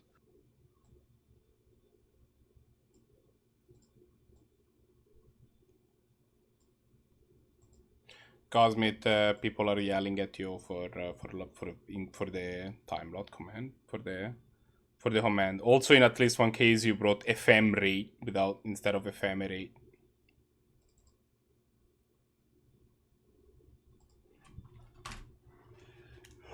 Ephemerate, yeah.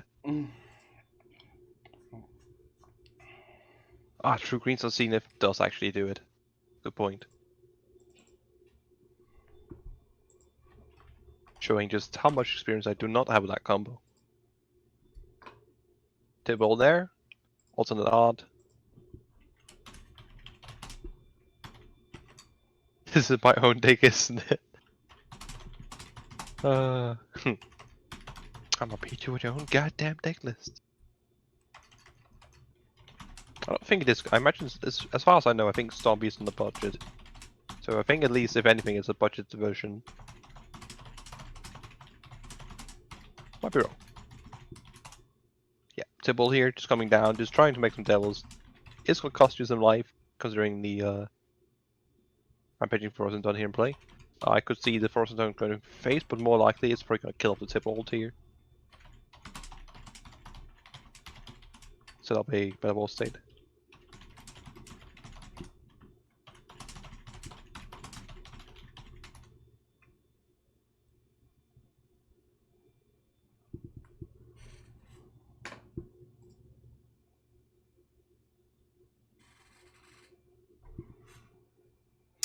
All right, I asked Stompy to change the way that they share their screen so that we also have their hand.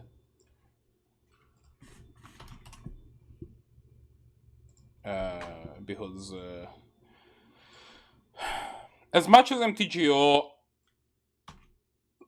I'm a big fan of MTGO. Like, I think that people give. No, you kind of have to. But if you just do the add com again, you can just copy paste it all and change what you need to, right? And then. There we go. Should have been updated. Yep, it updates it automatically. Lovely stuff. Yeah. Oh, what in the flip is happening? Oh, different screens. I see. Yeah. So the I'm a big fan of MTGO, right? Like, I think MTGO does allow you to play Magic online at the best, at the most granular that is possible with that sort of thing, and I think that's pretty awesome. With that said, I don't know whoever wrote the part of how the program works in terms of UI, and especially how it uses graphics card, but it's a mess. Yeah. So usually I would actually be a big fan of just no thinking, seal the fire, kill that dire fleet. But due to this sulfuric vortex, I'm suddenly just starting to consider. Should maybe I we go face, yeah. It? Yeah, so we definitely played the Crasher here, right? Yeah. And I presume we attack with everything. We stop likely the Abbot or the Devil from blocking, and then kill the dire fleet off.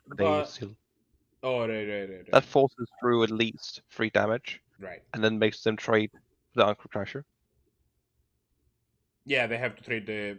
You end up trading the Devil for the Ancro Crasher. I'm kind of into making the Devil unable to block, to be perfectly honest, because then they have. If they want just to get rid of the Abbot. Yeah. See, here's an interesting question though. If you have a 1-power creature, a 1-toughness creature, suddenly the Devil is not scary against an next one. Yeah. Because the Devil, as long as Wolfgang is on the defensive, the Devil is basically just as good at blocking as the Abbot, assuming no prowess. Price of Progress. This impressive. Price of Progress has a purpose now. Congratulations. Yeah, the impressive Price of Progress for 0 damage total. It's basically you 2 mana, 1/1 on the Abbot. Yeah. Target output of Keral Keep, get +1/+1 until end of turn, yeah. I imagine we just see an Ash Zealot and probably also the Hellraiser. And then we just pass the turn. And cry a bit. And then cry some more. Maybe we play an Eidolon. There's an argument for playing the Eidolon. I did not expect to see an attack here. That is bold. Ballsy. And I think it's stupid.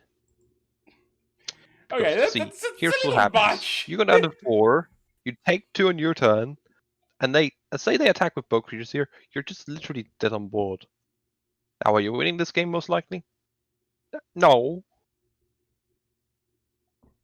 But still. Yeah. You're not putting yourself in a position to win it either. Yeah, you're not gonna in a good position. You're at 4 life. You also cannot gain life because there's a sulfuric vortex on the field. I You just also don't think cannot there was gain an argument life for tagging there. because there is but- a rampaging Ferocidon on the field. You also cannot gain life because you're playing mono red. That's not the thing that the deck does. I'm trying to think if there's a singular card against life in that deck.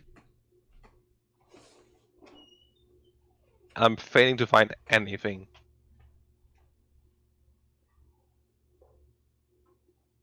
Not a lovely hand from Wolfgang here. Oh, are we gonna have to go turn to Berserker? Maybe, more likely, I think we just go turn to Lightning Strike. Stompy on the other hand has a really solid hand. Bowman Courier is such a great one-drop. Truly incredible. Up there with, in my opinion, Goblin Guide. I think that's a bit much. I don't. Admittedly, depending on the format. Specifically in this format, I think it is about there.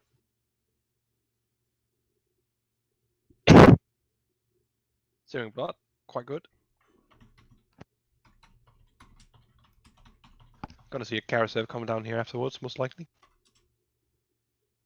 And then probably see a Lightning Strike say no thank you. Wonder if we're gonna see an Aggro Crasher come tagging in, or if they're gonna keep it back to block the Courier.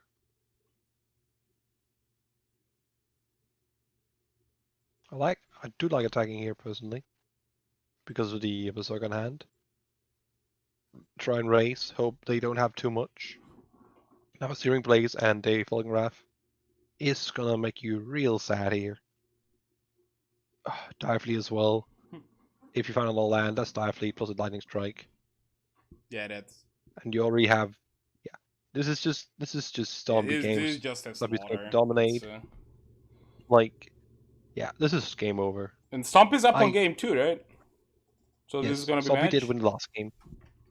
So this is the final game. It seems like. More burn. I mean, you would love to see the mountain here, but yeah, just slam a Kenra here. Get in for 5. You have so much burn. A Bowman Courier at some point I can just draw you all the cards in the world. Like, if you lose this game as Stompy, you've done something awfully wrong. Like, you have to have your board cleared like this exact turn. You have to have like Fiery Confluence, and then just draw lands. No, not even that. That doesn't even do it. Because then you could just a lot has to go wrong before.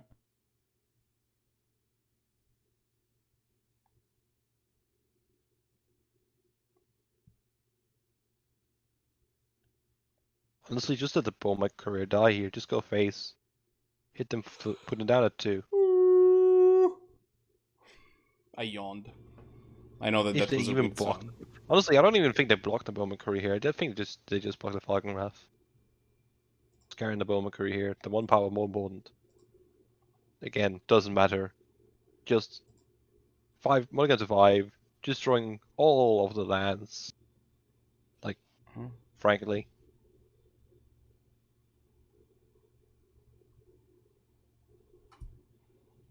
Not much Wolfgang could do in this game. Crappy draws, crappy mulligan. Opponent has an incredibly solid draw.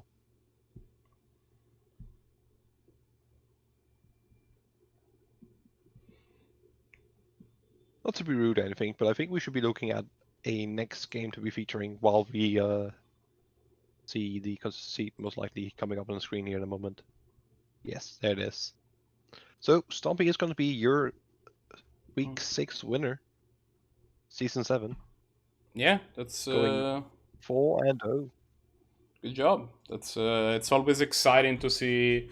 I believe this is the first tournament that Stompy wins. It's always exciting to see that happen. I do believe that's correct, yes. This matchup was pretty speedy, as not terrible surprises there. So let's see. There's probably still some stuff going on. Let's see what the back table have to do while. And if Stompy wants to join here is in the booth, we are more than welcome to give him his victory lap. Or I see Wolfgang in the booth. I'm assuming he has some bad beats that he is more than welcome to share. Well, the thing that's really funny is because last week, Stompy asked me for a deck. So it's losing to myself. That's the funny part. I think it's a bit of a butchered version, but yeah. Yeah, they said there were some cards that they had Yeah, to some switch random around. cards. Don't Yeah. forget to submit to Yeah. report on. Yes, don't Etherhub. forget to Etherhub submit there. to us, your almighty Yeah. overlords. Yes. Um, I do find it interesting that if I'm going to lose, I might as well lose to effectively the mirror. But yeah, okay. But yeah, no, this is definitely like, especially the second game, really just wasn't much of a game. Yeah, like you drew literally just mountains, didn't you? Yes, I only drew mountains. My first hand was an almost keep. I was on the play, but like having 3 cards in my hand that I couldn't cast was just a little bit too much. Especially one or two of them being a 3-drop. It was an easy. It was a not easy, but one of those like I've been burned by this way too many times to keep this kind of hands. But game 1, I just kept a hand that was not good for the matchup, and it turned out very poorly for me. Almost pulled back in, but just not quite enough with the mock start on their side. But yeah, good day for red. yeah, we have. Indeed. There's been a lot of red representation. 2 more red players, a black red player as well. Definitely. Yeah, we definitely have. Going again. Definitely, again, the red aggressive decks doing well in this tournament has been kind of an ongoing. Yeah. It's nothing. And we actually didn't see a lot of counters this time around. Baylight isn't here, and Evius with any of their absent decks. Admittedly, Baylight is significantly less of a counter. We're not actually just seeing that much of people just going, well, I know there's going to be a lot of red aggressive decks here, likely. I'll play some things to counter it. We see people like Lucas who go way too greedy, quite frankly. And I think also, honestly, Simple Man going once as well. Well, I mean, greedier. we have seen, but for in my example, we opinion- have seen at least what is it? We've think- seen Einstein, for example, adopt Baylight's deck, right? Like we've seen definitely. Yes, like I'm saying, like I think Einstein is one of the people who play the best to the meta. That's one of his strengths, really. That he's really good at choosing a deck that. Yeah, and his range is also very big, which helps a lot. Very solid range, yes. Like play anything as well. He's very comfortable with playing small white dudes. He's very comfortable playing big obs and idiots. He's comfortable playing a number of combo decks. I think if I'm a player in this tournament, I think what I want to be playing optimally, I want to be playing something that has a good matchup against red aggressive decks. So possibly some green based deck with a lot of good solid creatures. And I preferably also like to play something that's likely got a some sort of fast win condition, possibly a combo or similar. I think something like Pod is really solid in this meta actually. I feel like it punishes a lot of decks. It doesn't destroy the things like Baylight as hard, but I think like a greedy Pod list can really just get you far in this meta. I think that honestly, another deck that would be very interested in piloting if I were to try to attack the meta is actually Death and Taxes, because that's another deck that has Death and Taxes. Favorable matchups against the red decks, and also can kill the opponent. It's a proactive deck and can kill the opponent pretty fast. One thing I don't like about it is that as much as I'm saying I don't see much counters, there's still a lot of decks that I feel like in this meta that actually can definitely hurt D&T. Like we see Simple Man's Bant list, definitely a deck that can really. I think actually Simple Man's is arguably the best concept. I think Simple Man's list is frankly my favorite list here. If it wasn't a tad bit overly greedy, in my opinion, I think like a Bant shell that just has both the combo and just some solid value creatures and some ramp. I think that's just a really solid shell. I think I would be going maybe a bit less in on the cutesy Bant Blink shell. The greed does indeed consume, and then just go more in on just having a solid, just value deck that has consistent combo kills. We also see Brahms is playing a medium green Stompy deck, and then we also Yes. had I think it was Evios was on a red green Stompy deck, and Yeah, traditionally Stompy type of deck, yes. Stompy is, in my experience at least, pretty good against taxes because they just go over all your Absolutely, small and dudes. Taxes plays almost no removal. Mm-hmm. They play like They play the really good ones. 5 or something. They play the Yeah. really good ones, right? They play Swords of They play Plowshares, Palace Path to Jailer. Exile, Winds of Abandon, maybe another couple. You have Yeah, Palace Jailer, yeah, Council's Judgment, Council's Judgment, yeah. and what is the X mana white one? Oh, unexplained disappearance. Unexpectedly, yeah. Unexpectedly Those are unexpectedly the ones I can absent. think of. Jesus Christ. That's about it. There Yeah. might be like 1, 2 more that you see coming in and out here and there. But like those 6 cards are like what you usually see in that type of deck. And then when your opponent's just playing, it's just going, haha, Fractusk. Or Yeah. even Front, which is not that commonly seen anymore, but like still. Or Garrux, just make some free freeze. If they just go It really turn is. 4 Galta, you're like, huh. Yeah. Like there's a reason. My 3 first strikers are not big Audible enough for help this. Room. I think that there is an underestimated. You were talking before about like a pod esque Blink deck, but I think if you sort of limited your colors to Bant specifically, No, that's all I'm saying. yeah. Oh, you were saying less greedy. I just yeah, said some sort of possibly green, because I feel like green has a very, very solid, especially if you build like these. yeah. decks Like I that think just- if you go for a green white base and then whatever color you need to combo off, Yeah. like I don't even think Like, why isn't necessarily this doesn't important, up- but it's just often solid This alongside. doesn't apply necessarily to Highlander, but like for example, I think that when we were playing the Gladiator League, right, we were trying to shore up my matchup against Mono Red, and the way that we decided that was the best to do that was we just slam a ginormous 4-drop on turn 3 every time. Like that is Like just something- the thing. It's like something it doesn't I even think need is to be like the best creature in the world. Like you slam a territorial Olosaurus and without the kicker, and that turns out it's still a brick. Like they still have to like work to get past it. Obviously, you know, in And something- Highlander, but something I like wanna for point example, in out- Highlander you can be like you just slam a 3-drop on turn 2 every time, and then they're gonna be like, oh. Yeah. Something I really want to point out here is that like looking like if we go through what we have, Aggro, we usually have the red Aggro decks, including Blahguy's black red Aggro deck.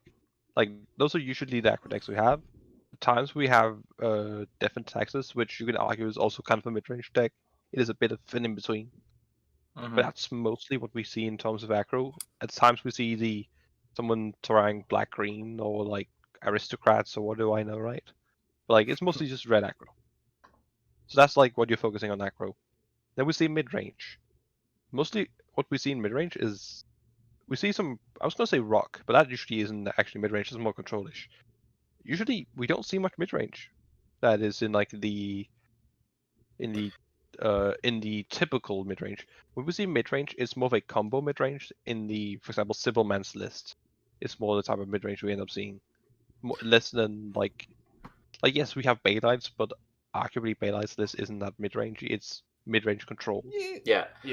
I think that the issue is that if you go for like traditional mid-range, specifically against red, and I find this is more prevalent in Canlander than it is in other formats, just because of our limited hand attack suite.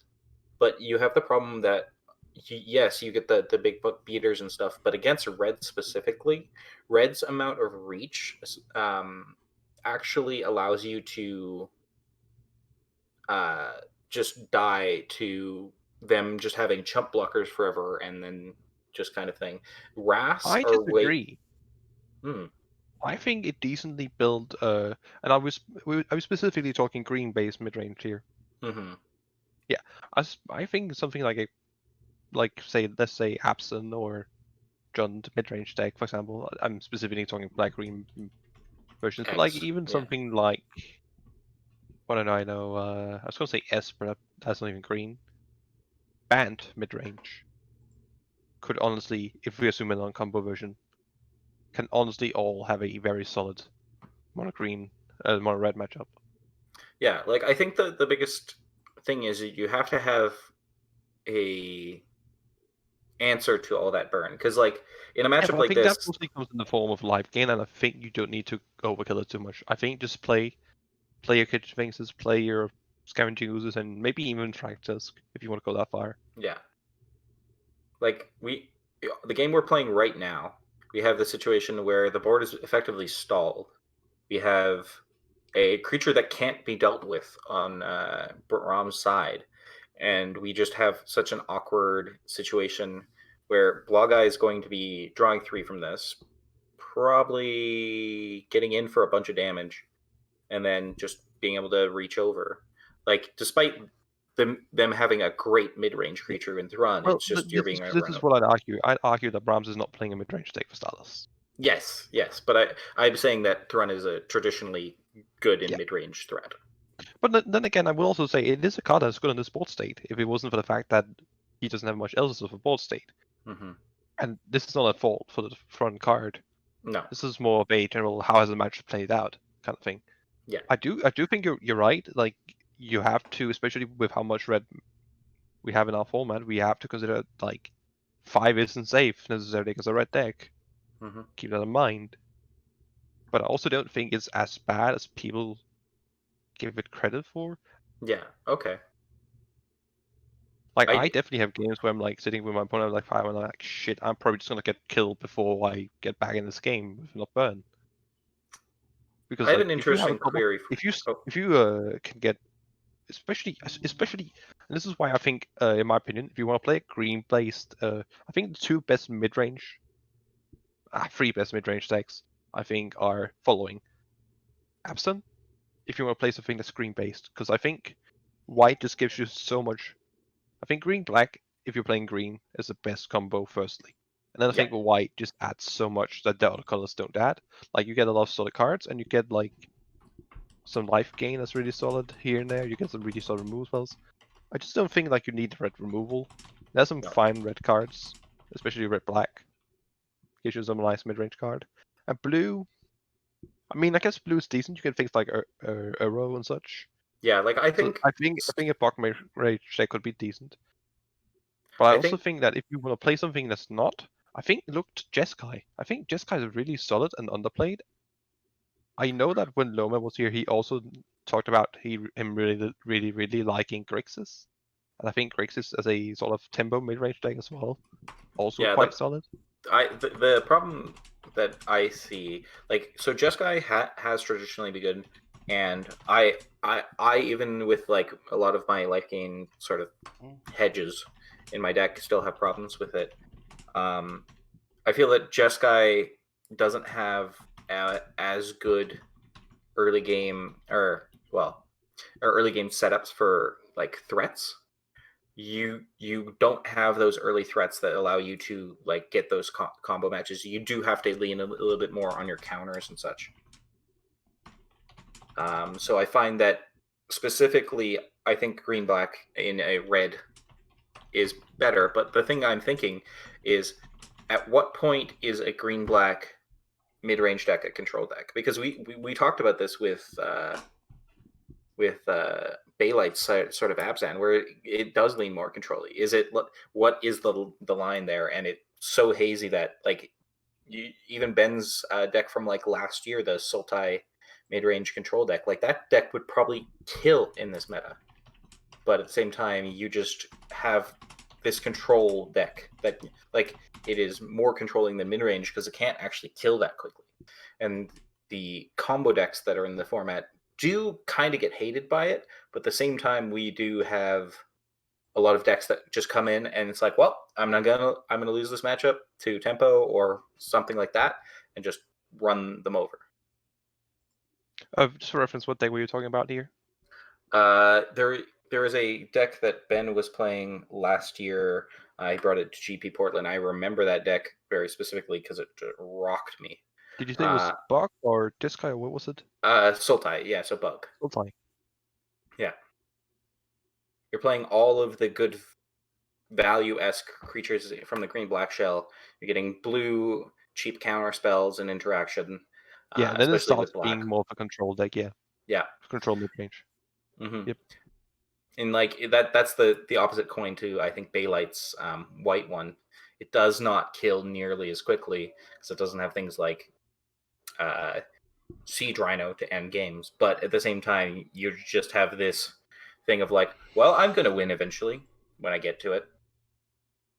But I still can go, I'm going to play a Thragtusk on 2. I'm going to play Kitchen Finks on 3. I'm going to turn 4 Thrun. Maybe you don't have that much for those kind of threats, but you do have them. They may be spread out and low in number, but you can still get those kind of games if you really need to.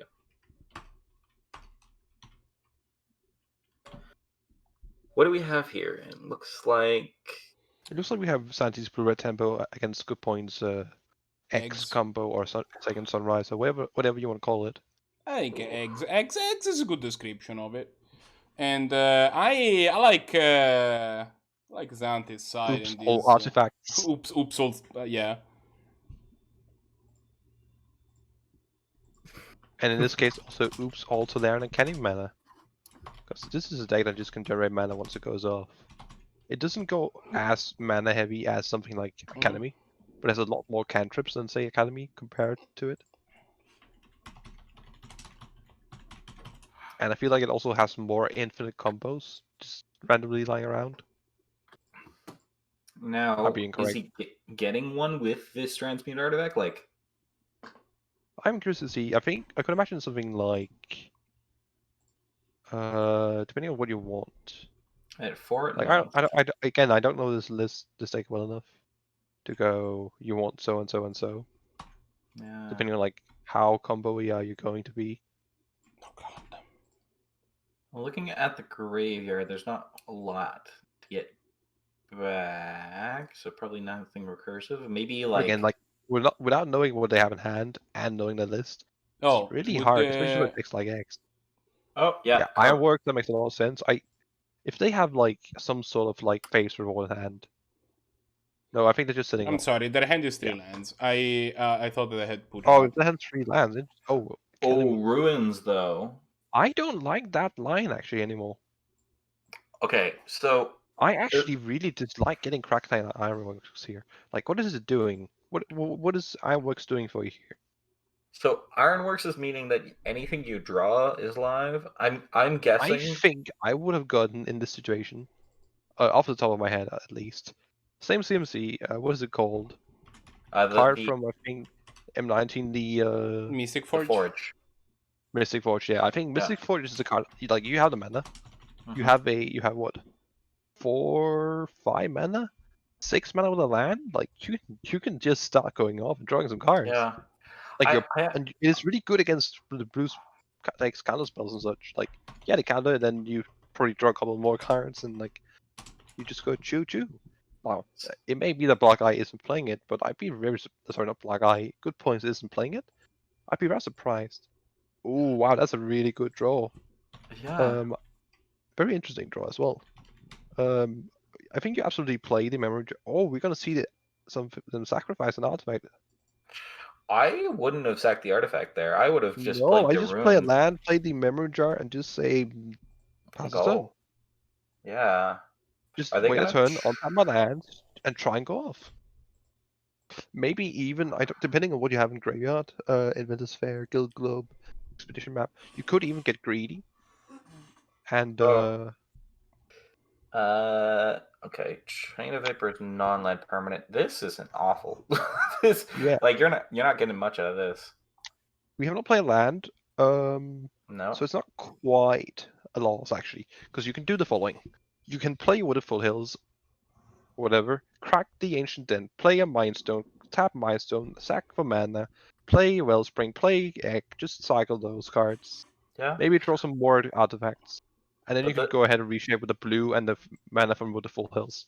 The problem I see is that you are going to be up 1 card post. You're going to have a bunch of stuff in the bin. the Acre Wellspring is actually not going to. I think specifically what you're going for if you get Plateau. I'm guessing that is Going for. Plateau. Are you going for Wargate? Is that a game plan? I guess if you filter through Golden Egg, you can make enough mana. Yeah, but it you looks can, like they're you can playing somehow maybe make some mana Wargate that way. X is But I think 0 you need to more mana to do no. so. What they're gonna do is play Wellspring, sack Wellspring. Oh yeah, you have exactly mana. Yeah. And you can get like Black Lotus. Wellspring is or a hell of a something. card to have with the Crackling Ironworks. Oh, that's just 2 mana. and the card Great. and 2 cards. Yeah, like as someone that's played Eggs or Volcanic Scar Island. Clan Ironworks in Modern, he is very close to being able to do things, but he's just has a turn where he doesn't have enough mana and he doesn't have enough time in his clock to win this game. Yeah, exactly. 2 minutes, just really, really tough to win on. Why would there's a missequence there.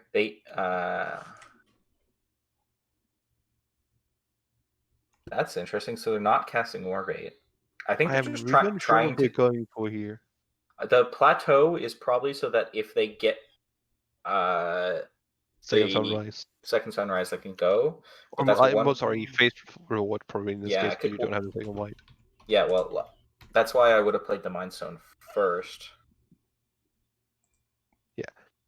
It felt to me a bit. I'm not sure how much good points to play this deck because I haven't played it much. Played it like a couple times for fun on the characters and such.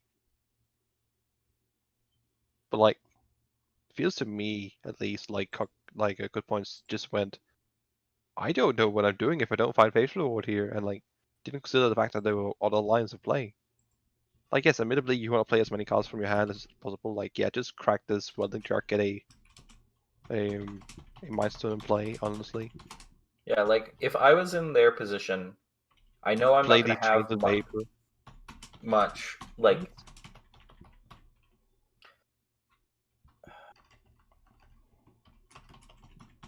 but I probably would have like wargated to find. Yeah. But in the end, it's not even gonna matter because let's face it, you're not gonna win on time. No, You don't have the time to win. nope. And you're up against an opponent with a daze. Not that teams. important, but like essential recall as well. Zannty is the type of person that is capable of doing the stand-up thing of being like, Yeah, but we can tell, and Zannty can. But like probably even tell, Yeah, I like, but think. like in this case, point but of in view, this like, case, there's no guaranteed win but or yeah, anything that's like, even close but to it. yeah, he's not like he's gonna concede if Good Points has won and just needs time to perform the loop, which I don't think is where Yes, we're at right now. agreed. No, Like my point of view is if this could be done in paper to a point where I feel like they could do it, then I'm fine. yeah, like what they need to literally do is draw a card with Mind Stone, hit literally second sunrise there, so that they can sack Ironworks to Start generating balls of Monolith. mana. Yeah. And then somehow just like kinda like get back a Walking Ballista for a bunch of mana. And just win that way. Or Well, similar. The Maybe thing is, maybe just reshape into like whatchamacallit. If they play the Aether Flux or the Wall or something like that. yeah, that's what would have to happen.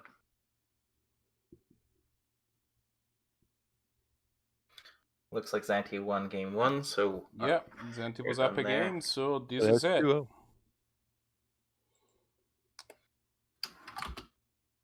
All right, and that's actually gonna be it for the tournament. I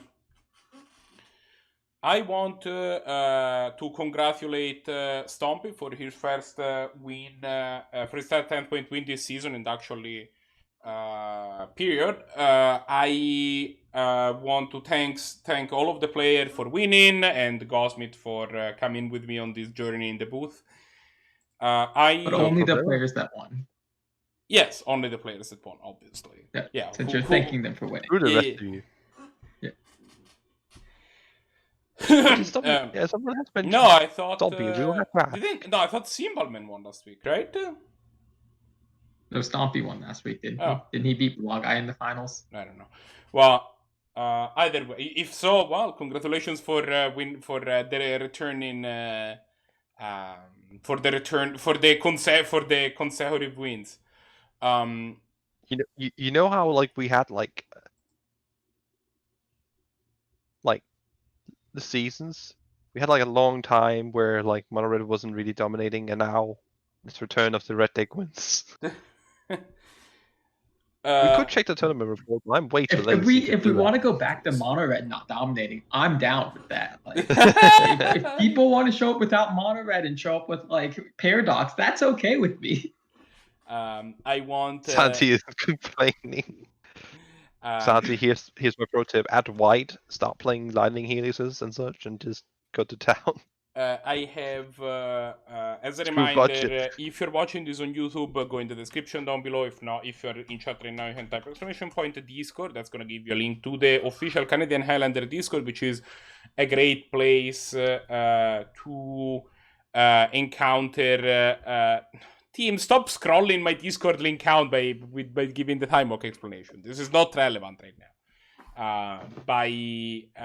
This is so anyway, so yeah, ! Discord is gonna get you to the Discord, which is a great place both to help starting getting set up for playing Canadian Highlander, find games, and also find information about the tournament, since that's what you use kind of as a base of operations. In terms of signing for next week, ! Next event will get you to the sign up page for next week, which I know most of you will not look until Sunday at like 11 a.m. But if you are interested in preserving my own sanity, I would appreciate it if you would sign up early, if you know that that's something you can do. Shame.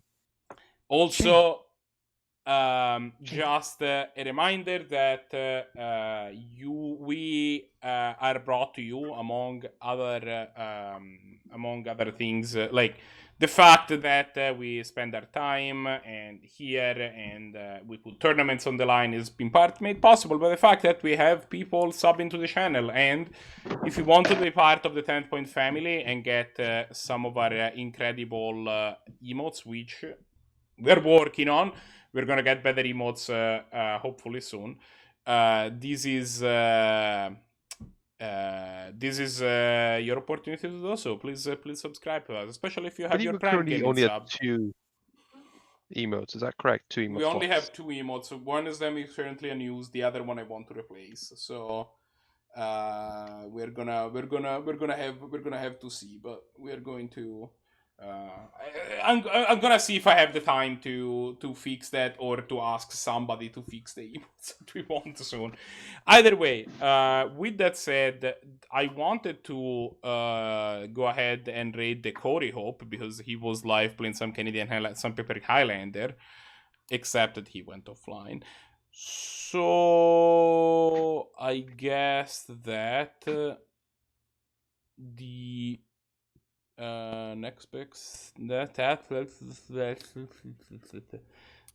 best thing is going to be to go take a look at some of our favorite Canlander humans that have been we have raided in the past. In this case, I think we're gonna go hang out with Surge. So how about we do that? Oh, actually, before I say now, I just wanted to remind you. Technically, it is something called September. There is something called September going on, meaning that if you want to renew your sub, it actually costs you less money right now. So you know that's that going on. I think it's, I don't know how it works. I think it's something where like if you move from a Prime sub to a regular sub, it's cheaper. I think that's how that works. But either way, I'm mostly buying time, I will be honest, because I'm fiddling with my audio settings before okay. I'm gonna stop talking now.